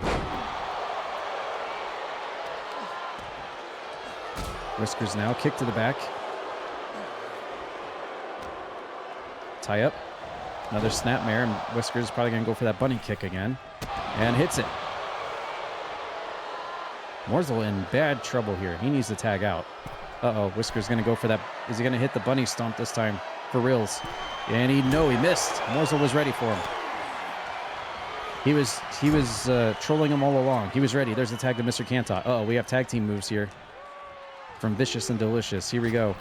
Ooh, double back elbows. And Cantot dropping a forearm onto Whiskers. Cantot, the fresh man in. Uh-oh. Nice. Another Texas-sized pile driver. You love to see it. And now he's hooked the leg up. And Power Wash Guy comes in to make the save again. That's the second time that Whiskers was in bad trouble there. Cantot tags out to Morsel. I don't know if I would agree with this decision here. Mr. Cantot should have stayed in the match, I feel like. But what do I know? Morsel's sending Whiskers into the corner. And he counters. And now Whiskers has got him up. Nice, almost a brain buster type move there by Whiskers. He backs up into the corner. Now he's running. Whatever he was going to do, he changed his mind. Overhand shot. Morsel now going to send Whisker. Nope. Reverse Irish whip. Morsel with the reverse. Toe kick. Now Morsel trying to fire back here. But Whiskers gets right back up to his feet. And now Morsel's in bad territory here. Forearm shot. This has been a very back and forth match. And now Morsel. Oh! Well, that'll do it. Oh, and what the heck? Morsel just hit him with the DDT and Paler DDT, and then Whiskers went for the cover after. That was a very interesting situation. I would not have expected that to happen. Okay, Whiskers up to his feet first. This is, by the way, a 4.5 star rated match. The rating monkeys in the back have dubbed this a 4.5. Can you believe it? Power Wash Guy in. Tucks up the leg. Oh, no. Is he going to use Morsel's own move against him? Oh, no. Not this. No, no, no. Not this. No. Oh! That is a Morsel move that Power Wash Guy just trolled against him. Cantot comes in to make the save. And now Power Wash Guy's got a finisher. Uh-oh. The underhook pile driver by Power Wash Guy. That's his finishing maneuver. And now he's going to go for the cover on Morsel here. No. Morsel powers out before the 3. I can't believe it. That should have been it. Tag team wrestling. The crowd is getting behind this match. I can't believe it. Never in a million years would I've ever expected that. Oh my God, look how Power Wash Guy crashes and burns on the outside. And Power Wash Guy just dinged into the steel ring posts on the outside. Morsel. Oh, now it's his turn. He's going to do the move.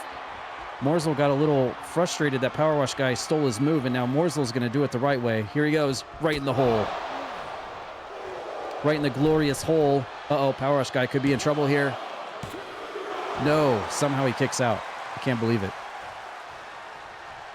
Man, what? This has... Oh my God, I just realized this is officially a 5-star match. This match is officially a 5-star match. Oh, backbreaker on Mr. Cantot. Power Wash Guy working the left arm. This is officially the best match of the night. It is a 5-star match, ladies and gentlemen. I cannot believe that this is actually happening. You never know what to expect in Croakitoad Pro Wrestling. Off the ropes and a shining wizard. Onto Mr. Cantot, who scoops Power Wash Guy up. And wheelbarrows him out of the corner. Goes for the lateral press right next to Whiskers. But no, he powers out. What a crazy match this has turned out to be. I would not have expected this match to go this long or be this way. But it surprised all of us, I'm quite sure. Uh-oh, Morsel going for the submission move. Oh, no. He's got Power Wash Guy. Oh, no. He sees all that latex the Power Wash Guy's got, and he got excited, I think, but Whiskers comes in to make the save for his partner. Thank God, in the nick of time. Oh, no, now it's Whiskers' turn. No, Morsel. Morsel, you can't do this to... Oh, no. And right in the bunny hole. Morsel assaulting everybody in the... Whiskers isn't even the legal man in the match. Morsel putting everybody into very precarious positions here. Oh, DDT. Turning Power Wash guy in and out. And if Morsel went for something here, this would be the time to do it because Whiskers is laid out. This is an open opportunity. Morsel turning his attention to Whiskers, who's not the legal person in the match. And now Power Wash guy taking Morsel to the corner. Gonna put him up top. What the heck is going on? What is Power Wash guy about to do here? Uh-oh. What is putting my lips on that? Swinging neck breaker off the top rope. Mr. Kantok gonna come in to make the save. Oh no, now Power Wash guy is set and ready for... Oh! Did he just use the bunny hop? That's his partner's move. Kantot's not coming in to make... Oh my god. Power Wash guy and Whiskers just won. What did I just... What did I just witness? Oh my god.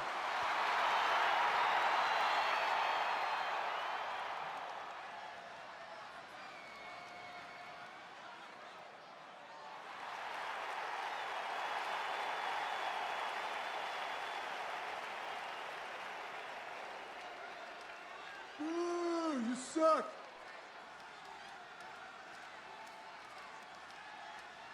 Is this going to be an official team now? Oh my god.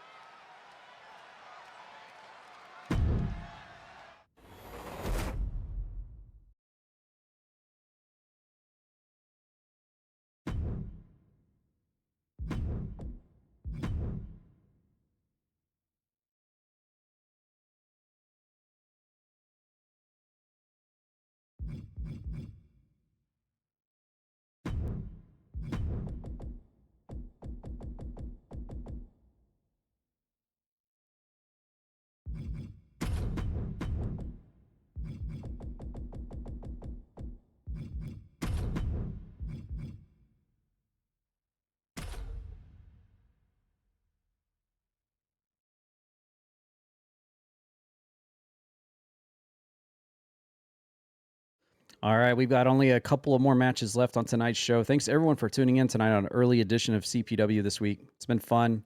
Coming up next, we've got the international champion in action after winning the belt last Tuesday.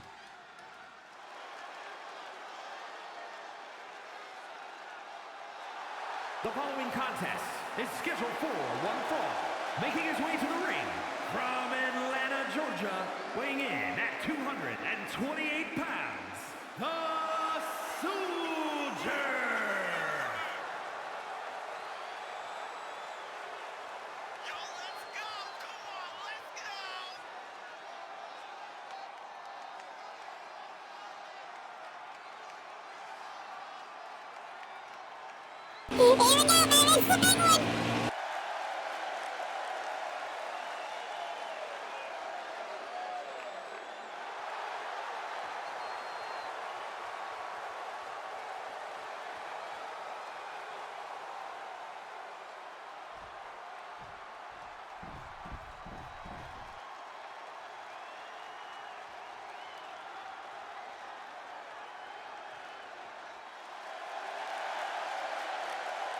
And his opponent from Sioux Falls, South Dakota, weighing in at 249 pounds, the international champion, Nathan Moore.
Okay, our next matchup. Ooh, Hype right out of the gate.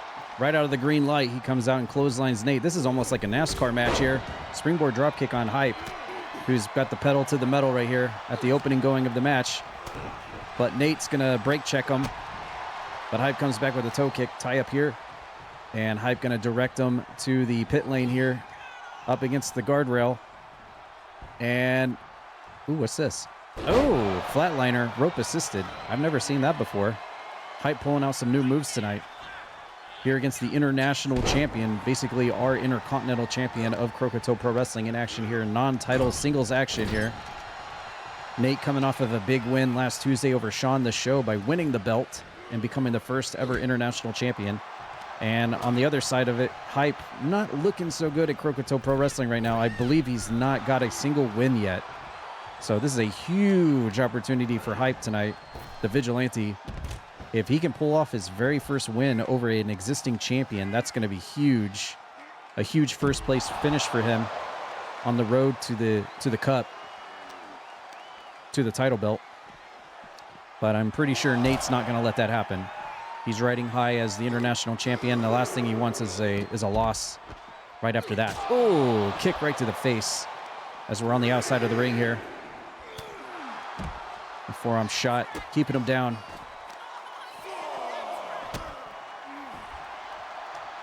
Up to a 4. Got a 5 count here. Elbow shots on the outside. We don't want another ring out count. That's AzurRayne's territory. We saw what he did to Feats earlier in that Kappa title match. Oh, another kick to the face. Up to a 7 now. And Nate just going to throw Hype out of the... Going for a running leg drop, brother. And no cares in the world on the count out here. We're up to a 9. All right, good. Hype made it before any flags were raised. Got back into position here on the track. Here comes Nate. Oh, grinding his face on the top ring rope. It's a good thing he's wearing glasses to protect his eyes on that one.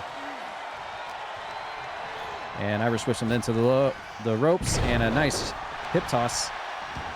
Hype now going for the cover here on the international champion. It would have been a huge, huge upset there. And Hype's first win that he desperately needs. Look at this, a figure 4. This is a figure 4 on Nate. Oh, pulling out the old moves here. He's going for the nostalgia. And he rolls it over. That's the reverse of the figure 4 leg lock. Nice to see some old school moves like that. Here comes Nate now. He's got him up with a perfect plex and keeps it packaged up. Is that going to be it? No. A little too early in the match. This fisherman suplex there by Nate. All right, now he's going to maneuver here over to the other side of the ring. See if Hype can capitalize here. Sends him into the ropes. Nate with a standing drop kick on the rebound. And a stomp to the arm. Nate going to hoist him up. And a ripcord into the knee. Ooh. We saw a ton of knees by AzurRayne, but definitely not a ripcord knee. That's for sure. That'll send you to the hospital for sure. Hype was going to go for the ropes there, but Nate caught him in the nick of time. Hype's got Nate up. And wheelbarrows him out. Uh-oh. He's screaming at the crowd. I think he feels it here. I think he's trying to get his motor running, but Nate's not going to let him. Oh, no. Oh, no, not this. Oh, spikes Hype's face into the ring mat with the curb stomp. No. Oh, somehow he survives. Somehow, some way, Hype is able to survive after getting his head mashed potatoed into the ring mat. And I think Nate is a little shocked that he actually kicked out. Hype fighting with everything he's got here. Uh-oh, stuffs his head. Picks him up. Oh, sit-out powerbomb. Out of nowhere, too. Did he catch Nate by surprise? No, he didn't. Hello. Welcome in. And Hype feeling a little frustrated. I feel like he thought he might have had him there, but Nate was ready for him. He's a wily old veteran there. And here comes Hype. Keeping Nate at bay on the ring apron, sends him to the outside. Can Hype follow this up on the international champ? If Hype pulls up an upset on Nathan Moore for his first win. Uh-oh, what's this? Did Hype just steal the pet? Hype just stole Nate's pedigree. Exactly.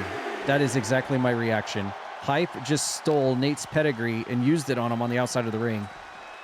And I feel like Nate might be a little upset about that. We'll see how he deals with that. Hype, nice hip toss. Tossing Nate over. And, oh, he tried to go for the kick off the springboard. Nate moved out of the way. Another toe kick from Hype. Off the ropes. No! Double knees. Spiking Nate. That was like a crash and burn face first into the ring mat. Nate almost got caught with it with the 3 count. Hype is getting revved up here. In all the matches I've seen Hype in so far at Croakitoad Pro Wrestling, I've not seen him this agitated in terms of being offensive. He really wants to get this win here over Nathan Moore. Reverse whip. Nate on the apron. Once again. Nate back in the ring. Here comes Hype off the ropes and kicks Nate in the side of the head. He is busted open. Uh-oh. And Hype smells blood. He's got the champion down and bleeding. And Nate could be in dangerous waters here. Uh-oh. Hype's got him tuckered in. What's he going for? Is this that sit-out powerbomb again? No. Oh, it's the last ride, because of course it is. Is that Nathan Moore's last ride tonight here on the track? Oh my God. Hype picks up his first win over Nathan Moore here tonight. What is tonight the night of upsets?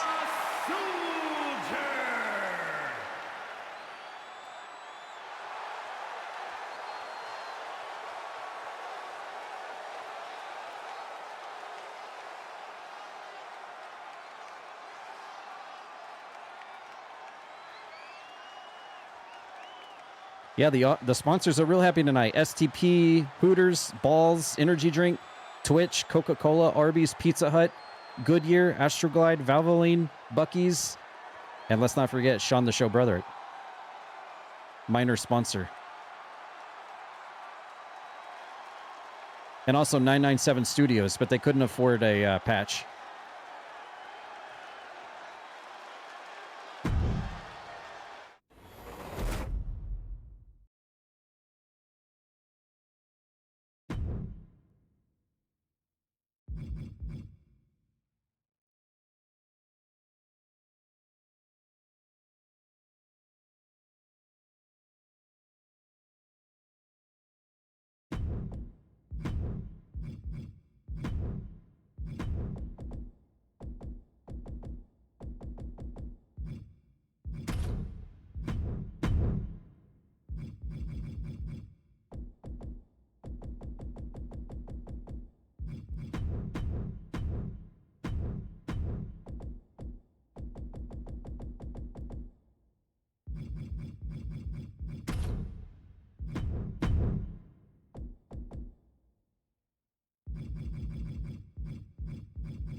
All right, we got 3 matches left tonight.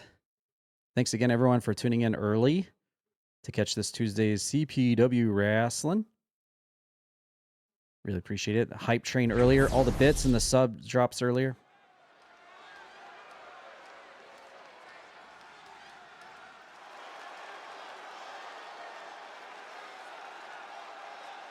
The following contest is scheduled for one fall. Making her way to the ring representing the Gladiators from Delaware, Empress Holly Shaw.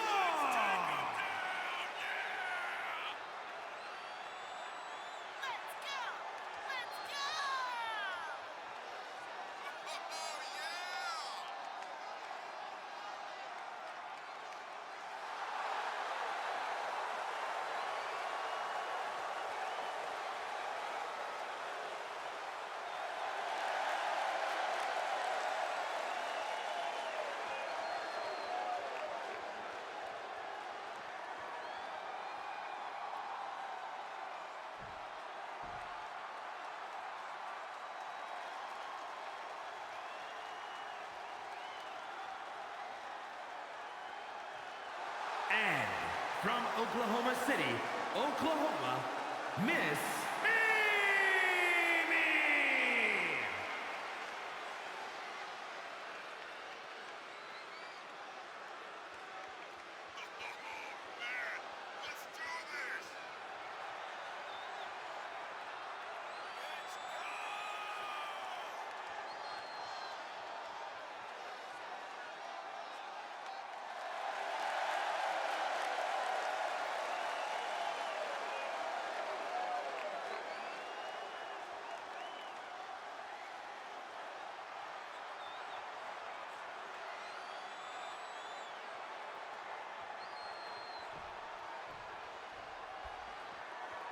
Okay, we've got a singles match here set in the women's division. We've got Alicia taking on Miss Amy one-on-one.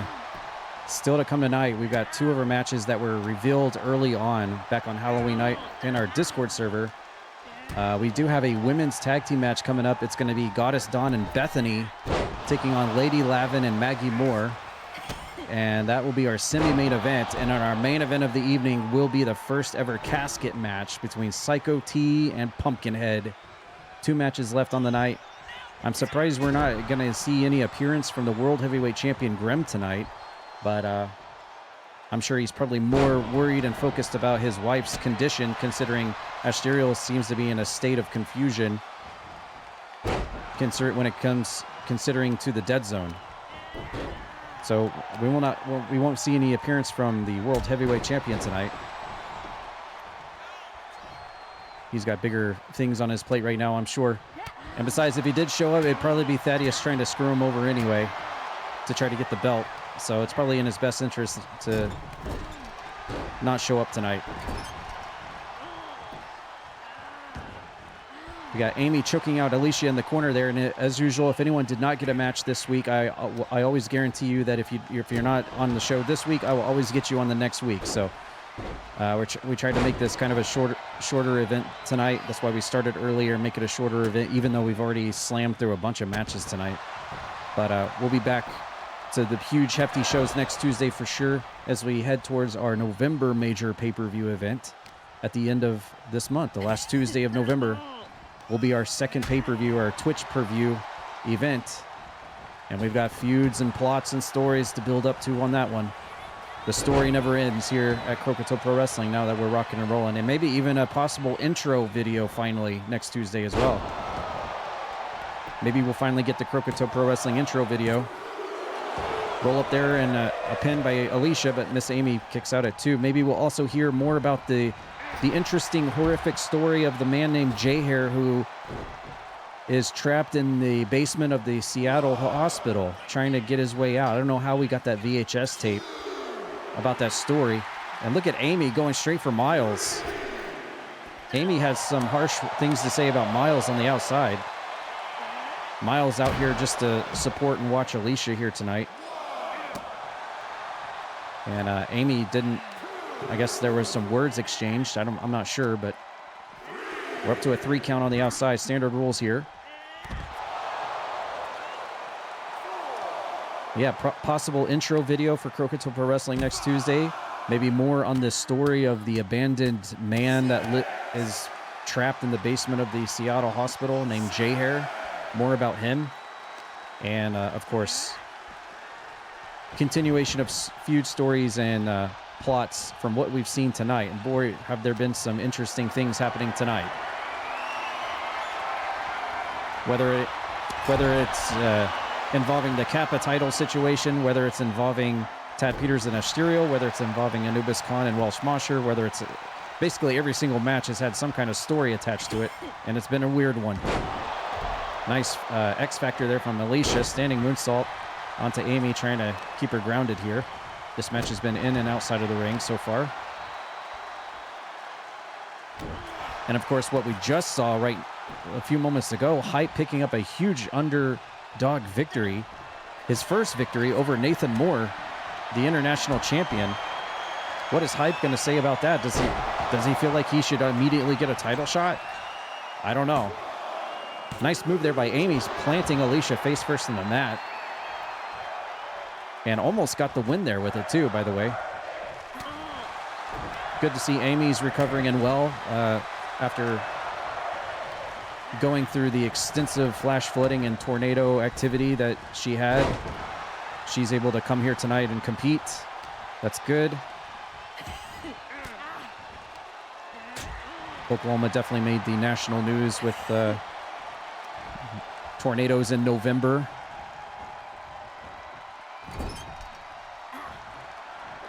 Uh-oh, up to the top now.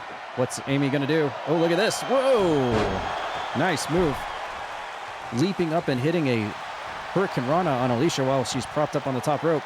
We got the cover now in the middle of the ring. 1, 2, and she gets it. I can't believe it. That move actually picked up the win, and Miles a little confused at ringside how Alicia lost just now, but Miss Amy picks up the win tonight.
All right, it's semi-main event time, and the ladies are taking over tonight, and I love it.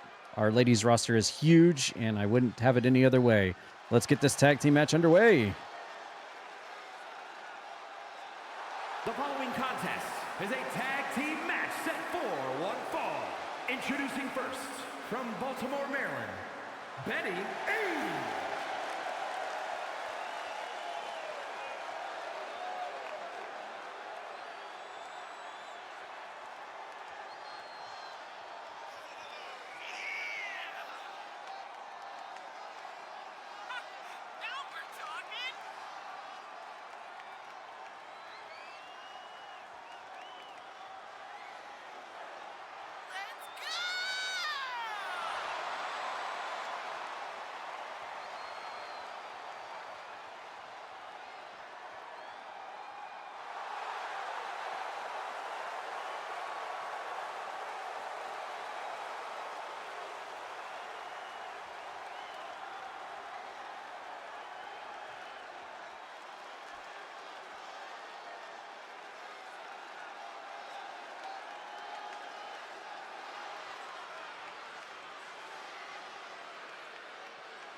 And her partner from Charlotte, North Carolina, Goddess Dawn.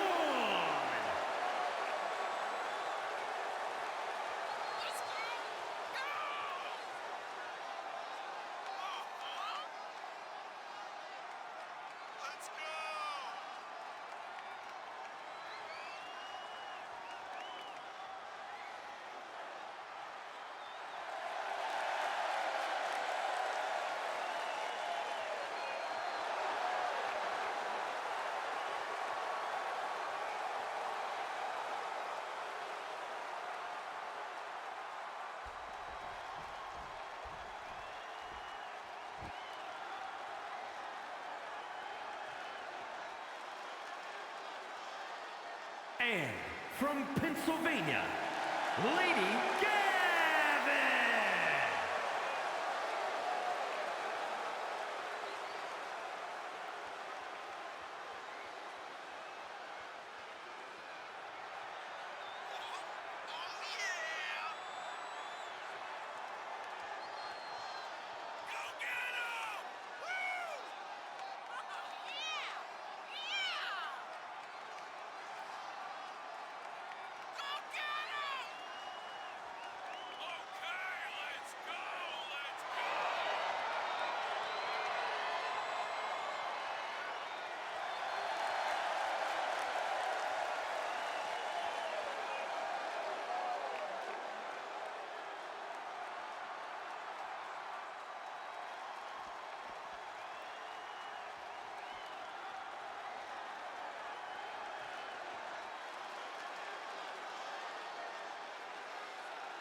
And from Sioux Falls, South Dakota, Maggie Moore!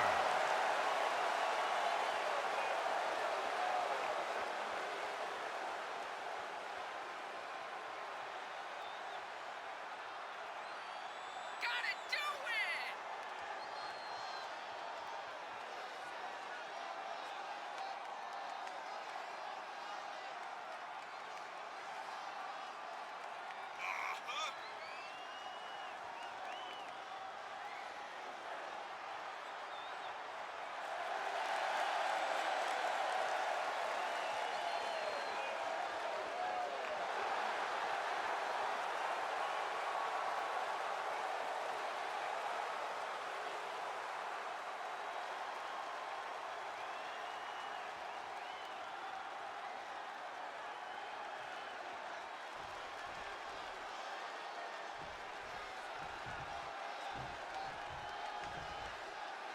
Okay, it's semi-main event time. We've got 4 of really amazing female athletes going to do some combat here at Croakitoad Pro Wrestling. And tag team action, we got Bethany and Goddess Dawn on one side of the ring. And look at that CQC already by Bethany, trying to pack it in early. As she faces off against Lady Lavin, who came out with her pillow and her coffee again tonight. But she told us, she said coffee actually makes her sleepy. So, you know, that doesn't work on me. Coffee wakes me up. But, you know, if it works for her, then that's great. She was always sleepy coming down to the ring. Needs a little pick-me-up with her pillow and her cappuccino. And there's the tag. Maggie Moore's now in. And we got the tie-up here. Goddess Dawn and Maggie Moore, now the legal ladies in the match. And look at this. Nice. Cartwheel, back elbow there in the corner. And Maggie Moore going straight for Goddess Dawn. Hits her with the Frankensteiner. Oh, Maggie Moore just said that coffee makes her sleepy too. So this is actually this is a team that both thinks coffee makes them sleepy. So we'll just call them Team Sleepy Coffees. Team Sleepy Coffee. Sleepy Chino. The Sleepy Chinos. Lady Lavin and Maggie Moore. Bethany tagged in. And has got Maggie Moore up on her shoulders. And going to drop her face first onto the turnbuckle pad. Ooh. And those bare feet.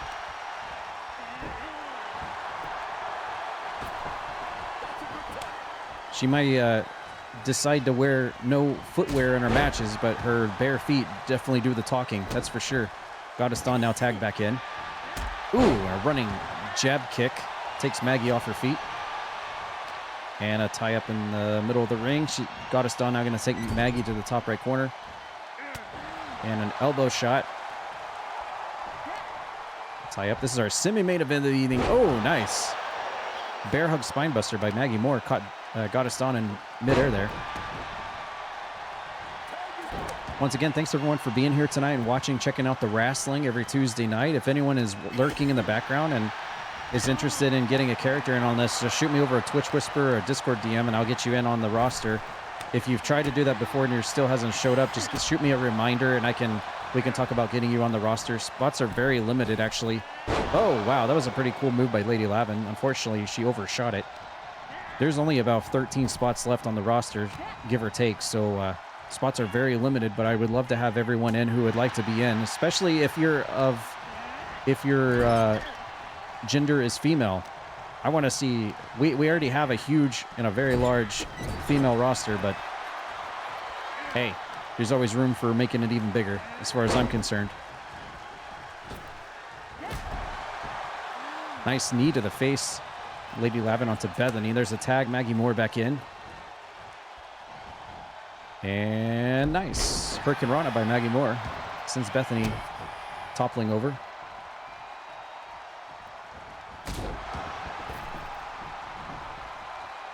And again, no knowledge of professional wrestling or wrestling is needed at all in real life. You don't even have to be a fan. You don't even have to know what it is. Well, I wouldn't say most, but a lot of the people that are involved in this have never watched wrestling or have no care about wrestling at all. And their character is still made in this because they're part of the Twitch community and they like watching it.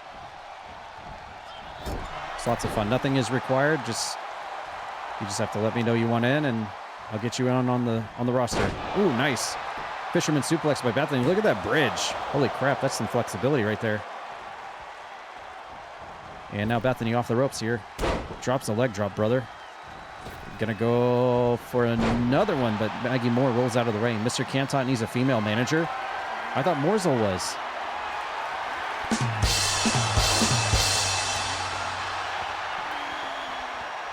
Got us done with a little cheap shot to Maggie Moore there. Knee to the side of the head of Bethany. Here we go with the tie-up. Maggie Moore sending Bethany into her corner. Next to Team Sleepy Chinos. What is this? Oh, Maggie Moore going for the tarantula. Okay.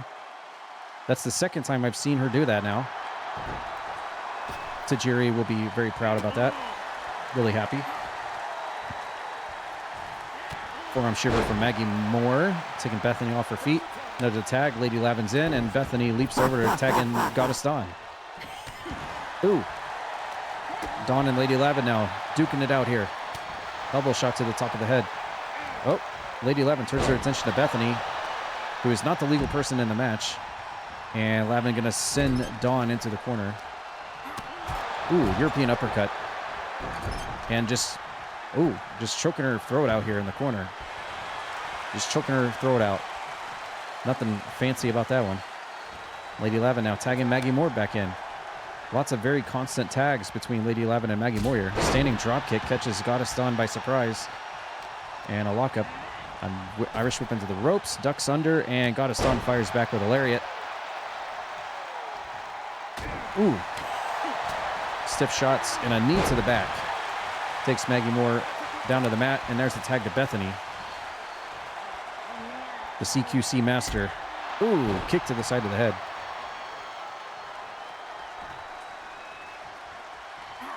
And Maggie Moore gonna stuff her up. What's this, pedigree time? Oh, shades of her husband, Nathan Moore. Dropping the pedigree on Bethany. And Maggie Moore. Whoa, what the heck was that? Did Bethany just counter Maggie Moore with a cutter?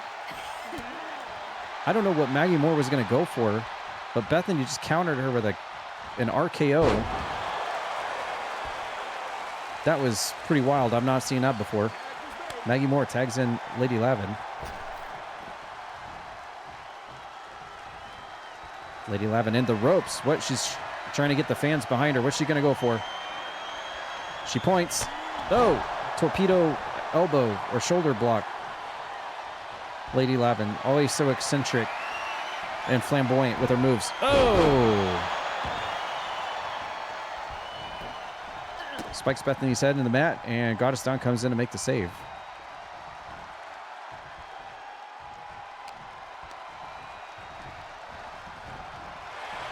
She sends Lady Lavin into the corner. Bethany now trying to follow up here. Working the leg. The left leg.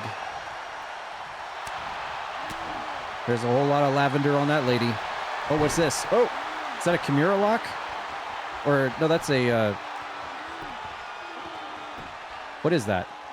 Some kind of armbar arm lock that'll certainly snap an arm in half, that's for sure. Real easy to.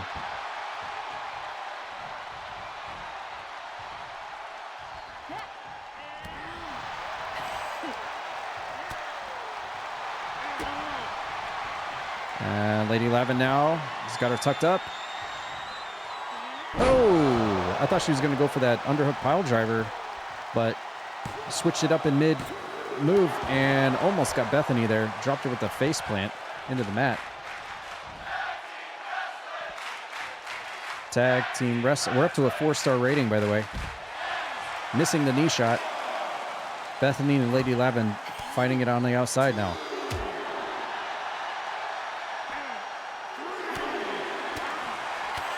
Wow. Repeated hammering hits onto Bethany. Lady Lavin now going to tag in Maggie Moore.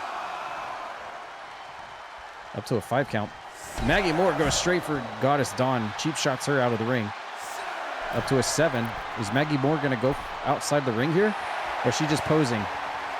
We're up to an 8. Bethany get in the ring. Nope. Maggie Moore breaks the count.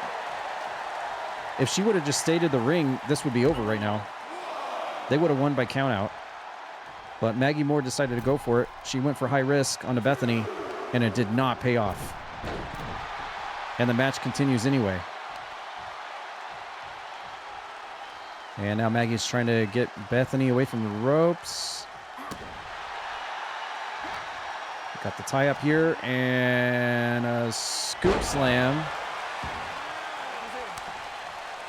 Bethany needs to make a tag to Dawn immediately. She is being isolated here in this tag match. Lady Lavin now. Butterfly. Bethany's able to counter. Nice clothesline. Takes Lady Lavin off her feet. And before she can roll away, Bethany now. Ooh, working on that arm. Working on both arms. Bethany now wisely making the tag to Goddess Dawn. That's good. And now Dawn, the fresh person, is in the match. Stiff knee shot to the breadbasket there. Lady Lavin's down. Great tag team, women's tag team match we got here in our semi-main event for CPW this week. And Lady Lavin trying to go up against the ring ropes, and Dawn with a big chop while she's leaning up against the ropes there. Irish whip into the corner. Hoist Lady Lavin up on the top. What is this? Oh! Dawn with a big knee to Lady Lavin while she's propped up on the ropes. And Dawn's going for something here. What is she going for? Oh! Enziguri onto Lady Lavin in perfect ring positioning, but Maggie Moore comes over like a torpedo and breaks the save for her team. And Dawn's going to make her pay for it. Lady Lavin saying timeout. Do we have timeouts in this? Dawn actually listened to her. It would be Lady Lavin of all people to actually try to do a timeout in wrestling. And it actually seemed like it worked for a second. That's the funniest thing about it. Dawn trying to go belly-belly. And she's going to win out. Sends Lady Lavin into the ropes. Comes back, and another knee and a kick. Just brutal, harsh shots.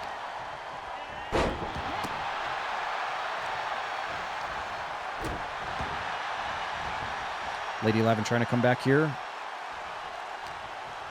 We're up to a 4.5 rating on this one, by the way.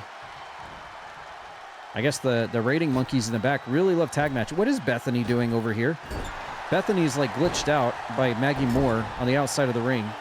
What is going on the outside of the ring here? Okay, she finally is able to get out of there. And Lady Lavin now backing up into the corner. Uh-oh. This could be that finishing maneuver again. Here comes that. It's almost like a rupee roll. Lady Lavin almost going for that rupee roll. We saw that last time she was in a match. Bethany makes a save for her team now. Lots of saves in this match on both sides. Really good tag match here in the women's division. The count has started on Dawn on the outside. And she's going to make her way back in. Ooh, there's that running dart kick. Lady Lavin out of the ring, comes back.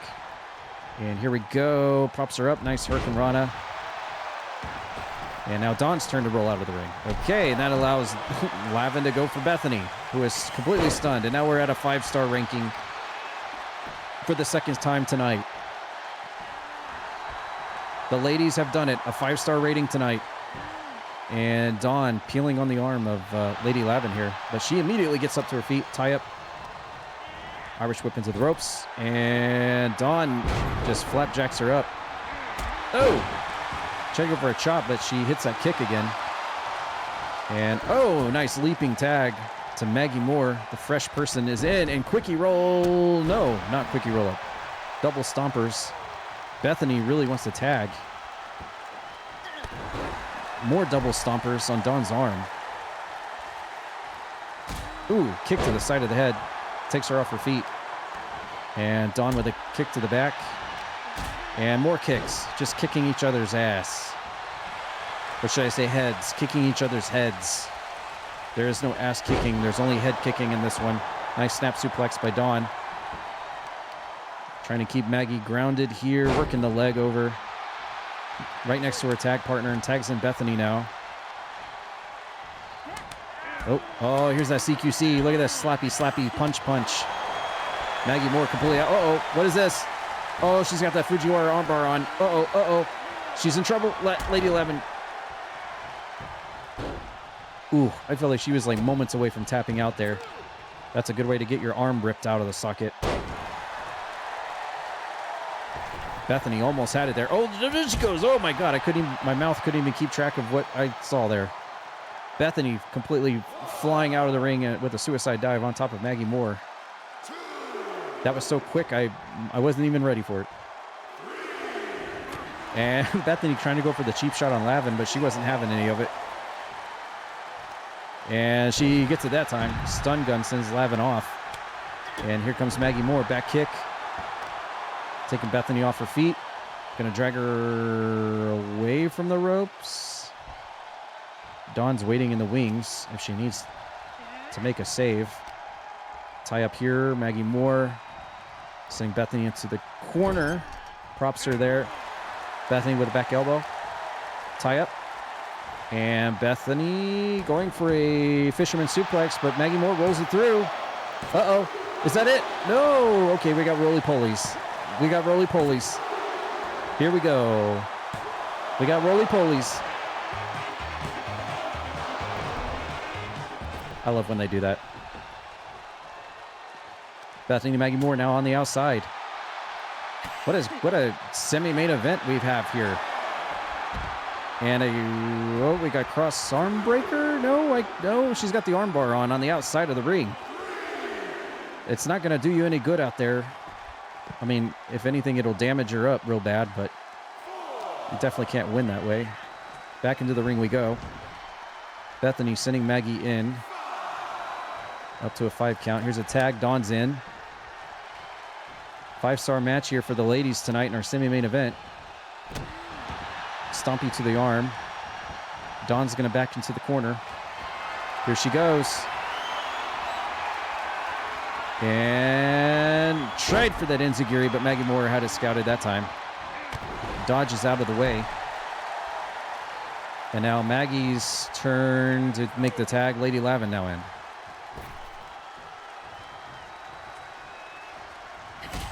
Dawn's going to elect to stay into the match as the legal person. Sends her into the corner and back elbow. Sandwiching her in the corner. Dawn counters with a kick. And, oh, what's this? Nice move by Dawn. And she's got that arm lock in, cinched in tight on Lady. Oh, no! And Lady Laven has to tap before Maggie Moore can make the save. She taps out before her arm snaps off. And Dawn and Bethany have somehow walked out of this awesome 5-star tag match. The winners. Great match. Back and forth.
All right, ladies and gentlemen, it's time for our main event and last match of the night. It's that casket match. We're going to see a first ever casket match tonight against Psycho T and Pumpkinhead.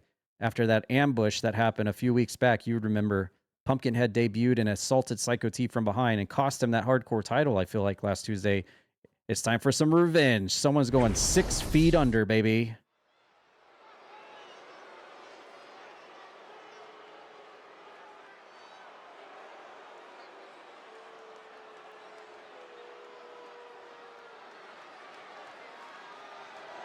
Making his way to the ring, from every man's nightmare, weighing in at 240 pounds, Psycho T.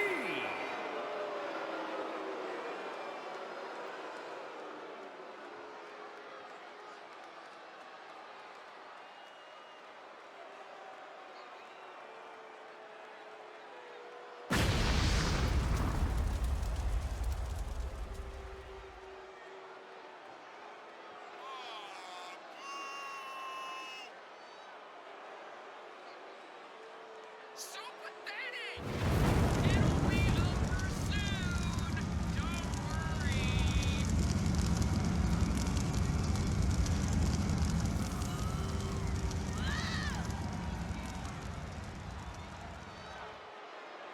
Toasty!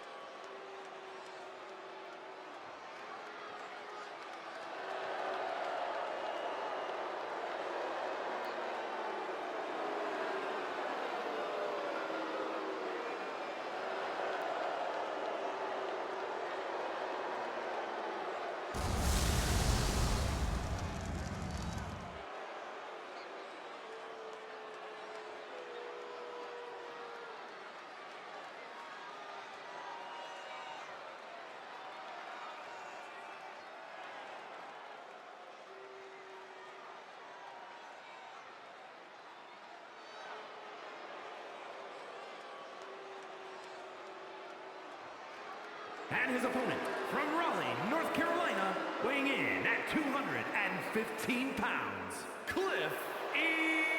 the Monster. Do you have big boobs?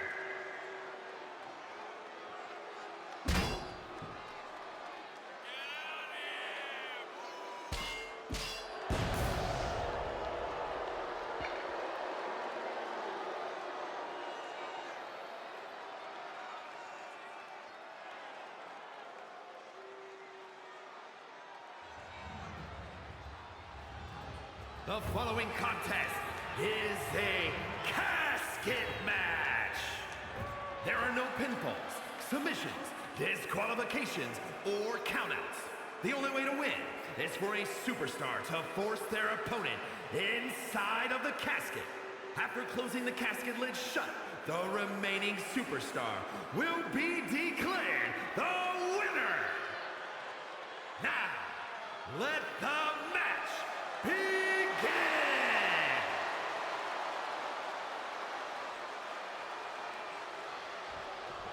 Well, thank you, Mr. Ring Announcer, for the explanation. For anyone that doesn't know what a casket match is, now you do.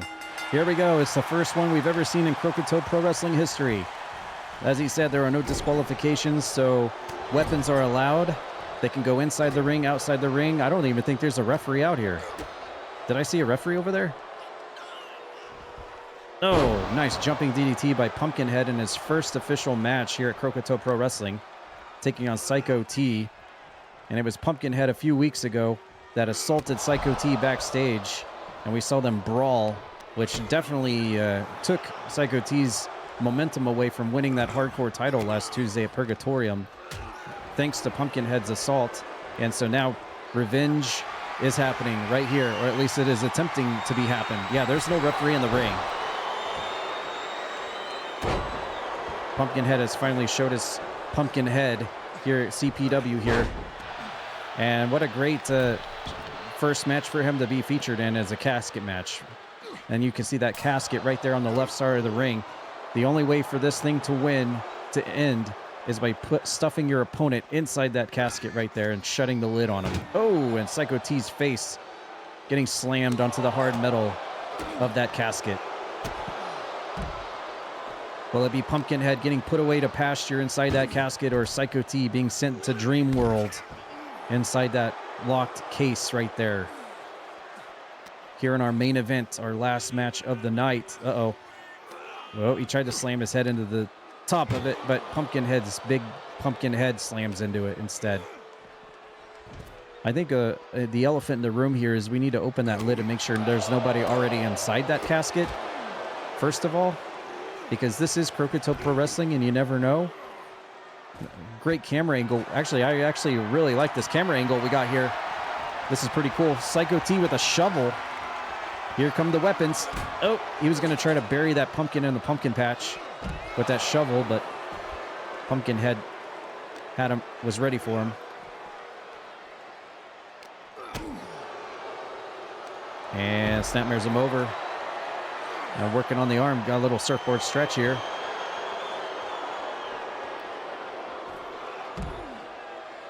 Nope, running Hurricane Rana there. Pumpkinhead now firing back. He's got all those pumpkin vines, those black evil pumpkin vines hanging off of his arms there. Like someone just plucked them right out of the pumpkin patch with all the veins and the roots attached to them. Somewhere in the mountains of North Carolina. I'm sure he's rotten on the inside. And this is complete fisticuffs here on the outside. You won't see a whole lot of wrestling. This is just a fight. Just a big fight here in our main event. I wouldn't get too close to that. Those children in the front row might be scared. I wouldn't suggest them getting too close to the... Oh, Pumpkinhead. Pumpkin first on the ring apron. As the fight is... Oh, speaking of Pumpkinhead, he uses his head to his advantage there. Short arm clothesline from Psycho T. Takes Pumpkinhead off his feet. And Psycho T into the steel ring steps. Totally legal. You'll notice no counts in this. Oh, the casket has opened, ladies and gentlemen. The casket has opened for the first time. Psycho T has opened the casket. And, ooh, elbow drop on Pumpkinhead while he's down. And I just have to wonder, can you stuff him in the casket from outside the ring? Or does it have to be inside the ring? And it looks like that answered my question right there. It seems as though they might have to be inside the ring for this to happen. Pumpkinhead trying to jockey for position here. I don't know how it would be physically possible to put him in the casket when the lid's open. Uh-oh. Psycho T was going to try to drop Pumpkinhead with a pile driver and crush his pumpkin completely, but Pumpkinhead reversed it. Wait. Can he actually throw him in the casket? Oh my God. Oh my God. He's in the casket. Pumpkinhead is in the casket. Oh. Pumpkinhead trying to fight for his pumpkin life, and he gets out of it. We have just witnessed our first casket attempt, but Pumpkinhead was able to get out. Oh. Kind of an interesting delayed transition there between those two. And Psycho T, the first successful attempt to put Pumpkinhead in the casket tonight we've seen. And now we're battling clear on the other side of the ring area. Suplex on the outside of the ring there. You just got to wear your opponent down, just damage them enough where if you throw them in the casket, they just can't respond, and you can just throw the lid, shut the lid on this case. All right, we're back in the ring, surprisingly enough. And here comes, oh, Psycho T with a stiff boot to the side of the Pumpkinhead. But he counters once again with a jawbreaker. We got fisticuffs now here in our main event of the evening. The man with the claw versus the man with the Pumpkinhead. Duking it out here. Back and forth. Those stiff shots. Ooh. Almost an enziguri there by Pumpkinhead. Takes Psycho T off his feet. Pumpkinhead's going to win the advantage here. Uh-oh. He's going to send Psycho T over to those ropes. Is he going to be able to dunk him in? Uh-oh. Uh-oh. Psycho T dunked into the casket here. And Pumpkinhead has got to shut the lid to win this thing. Is he going to be able to do it? Psycho T fighting to get out of it. And it does not happen. Psycho T, this isn't his final nightmare yet. And he shuts the door on the casket. So now both participants have gone for the casket attempt. Uh-oh, chair shot. Oh, my God. Huge chair shot. Busting. Oh, and another one. Jesus. 2 solid chair shots. Oh, no. Oh, no. And now this. Oh, I thought he was going to go for a... What is this, a razor's... Oh, my God. 2 solid, stiff chair shots to the Pumpkinhead, which has busted his pumpkin seeds out. Those pumpkin seeds are falling all over the ring area here. You can't see them. They're so small. But his pumpkin has been busted open, courtesy of those 2 chair shots. And then the razor's outsider's edge by Psycho T. But we're fighting for... Pumpkinhead going to try to troll his way to a win here after taking all of that damage. The Psycho T immediately gets out. Yeah, there's pumpkin seeds, pumpkin spice. There's all kinds of pumpkin everywhere, which I'm a fan of. Oh, what's this? Oh, my God. Oh, he kips right back up to his feet. Pumpkinhead showing the supernatural strength that he has here to be able to get right back up to his feet after taking a move like that. And he missed the flying clothesline. Psycho T up against the ring barrier right here. And Pumpkinhead trying to figure out what he wants to do now. Is he going to go for a weapon? Yeah, looks like we've already seen a shovel and a chair. What's next? What is that, a baseball bat? Pumpkinhead with a baseball bat. What's this? Oh, spiked his head right on top of that baseball bat. And Psycho T now opening the lid on the... Uh-oh. Just trying to completely annihilate Pumpkinhead here. And it seems like every time the casket comes into play, Pumpkinhead is able to troll Psycho T to throw him in there. He just outsmarts him here. Uh-oh. I might have spoke too soon here. Psycho T dunking Pumpkinhead into the casket. Is this it? Has Psycho T just shut the lid on Pumpkinhead here tonight? He's trying to slam. Oh.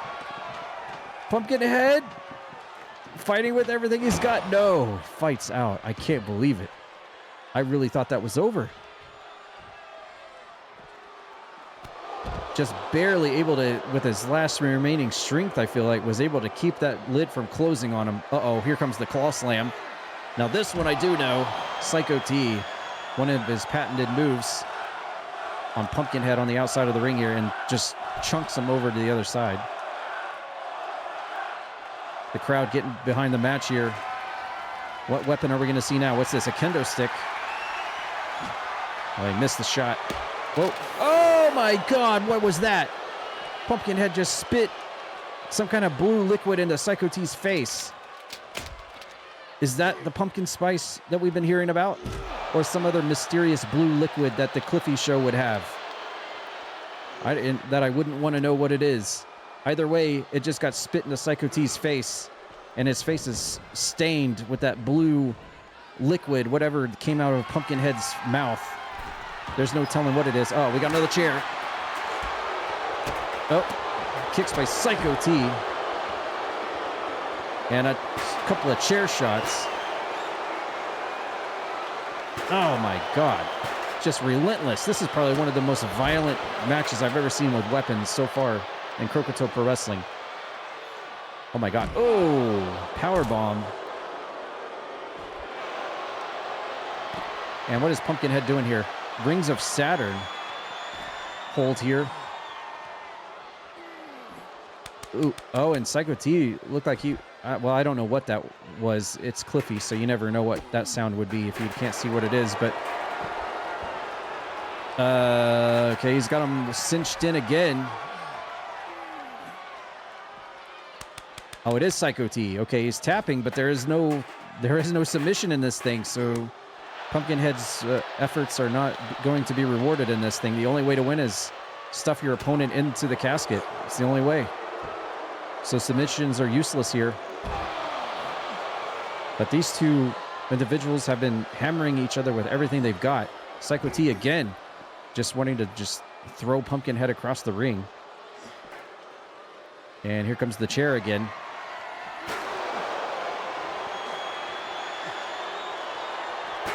Those two brutal chair shots to the head earlier definitely did some damage. Oh no, and another claw slam by Psycho T. Pumpkinhead just getting the brunt of it right now, but it's definitely been back and forth, that's for sure. All right, I think we might be going back into the ring. I think Psycho T might be thinking he's going to call it here. Let's see if his plan can come to fruition. Oh, he's got Pumpkinhead up. Uh-oh. Oh, he just dunks him over. Wait, oh, he just boot stomps him into the casket. Oh, no. Oh, my God, is this it? Pumpkinhead fighting for all his life here. He can't get buried in the pumpkin patch, and he does. Psycho T has just buried Pumpkinhead back into the pumpkin patch here tonight. Psycho T.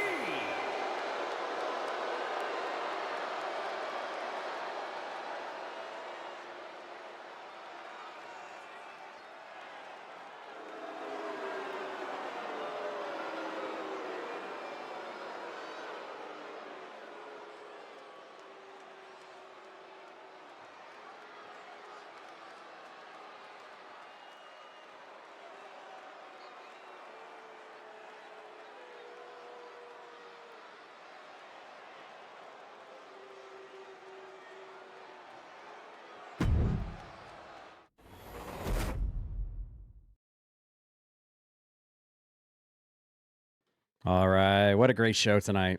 That was great. Thank you guys so much for coming by and watching the stream tonight. We had an early start tonight and an early finish. Appreciate everybody. Thank you for the support so much, for all the gift sub drops at the beginning and all the bits earlier and the raids. Do appreciate it. Thank you guys so much. Every Tuesday night, Croakitoad Pro Wrestling. Tomorrow we'll be more into the beef and meat and potatoes of the situation, with some tad libs, some storyline progression, some plot progression, and everything. Tonight, more focus on just matches and somewhat a continuation of stories and stuff. But yeah, great event. What a great way to start to end it off tonight with that match, and then a couple of 5-star matches too.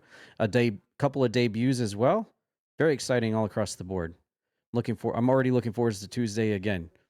And our major event at the end of November, which is the last Tuesday of each month. We always have the major show happen. I'm already seeing some progression on maybe some title stories happening, and just some other feuds and stuff. So it'll all start unraveling next Tuesday for sure. But thanks again, everyone, for hanging out tonight. Do appreciate it. And for the support. I will be streaming tomorrow. I'm not sure exactly what I'm going to do. The storms in Oklahoma kind of ruined my schedule this week. But I will be back tomorrow. I'm not sure exactly what I'm going to do. But yeah, we'll be streaming tomorrow. And then we got guest streams picking up over the weekend. And hopefully I'll be with Zazarus and Ashterial in real life on Saturday, as I'll be on work travel near where they live. So hopefully I'll be seeing them on Saturday. But yeah, I'll see you guys at the next stream.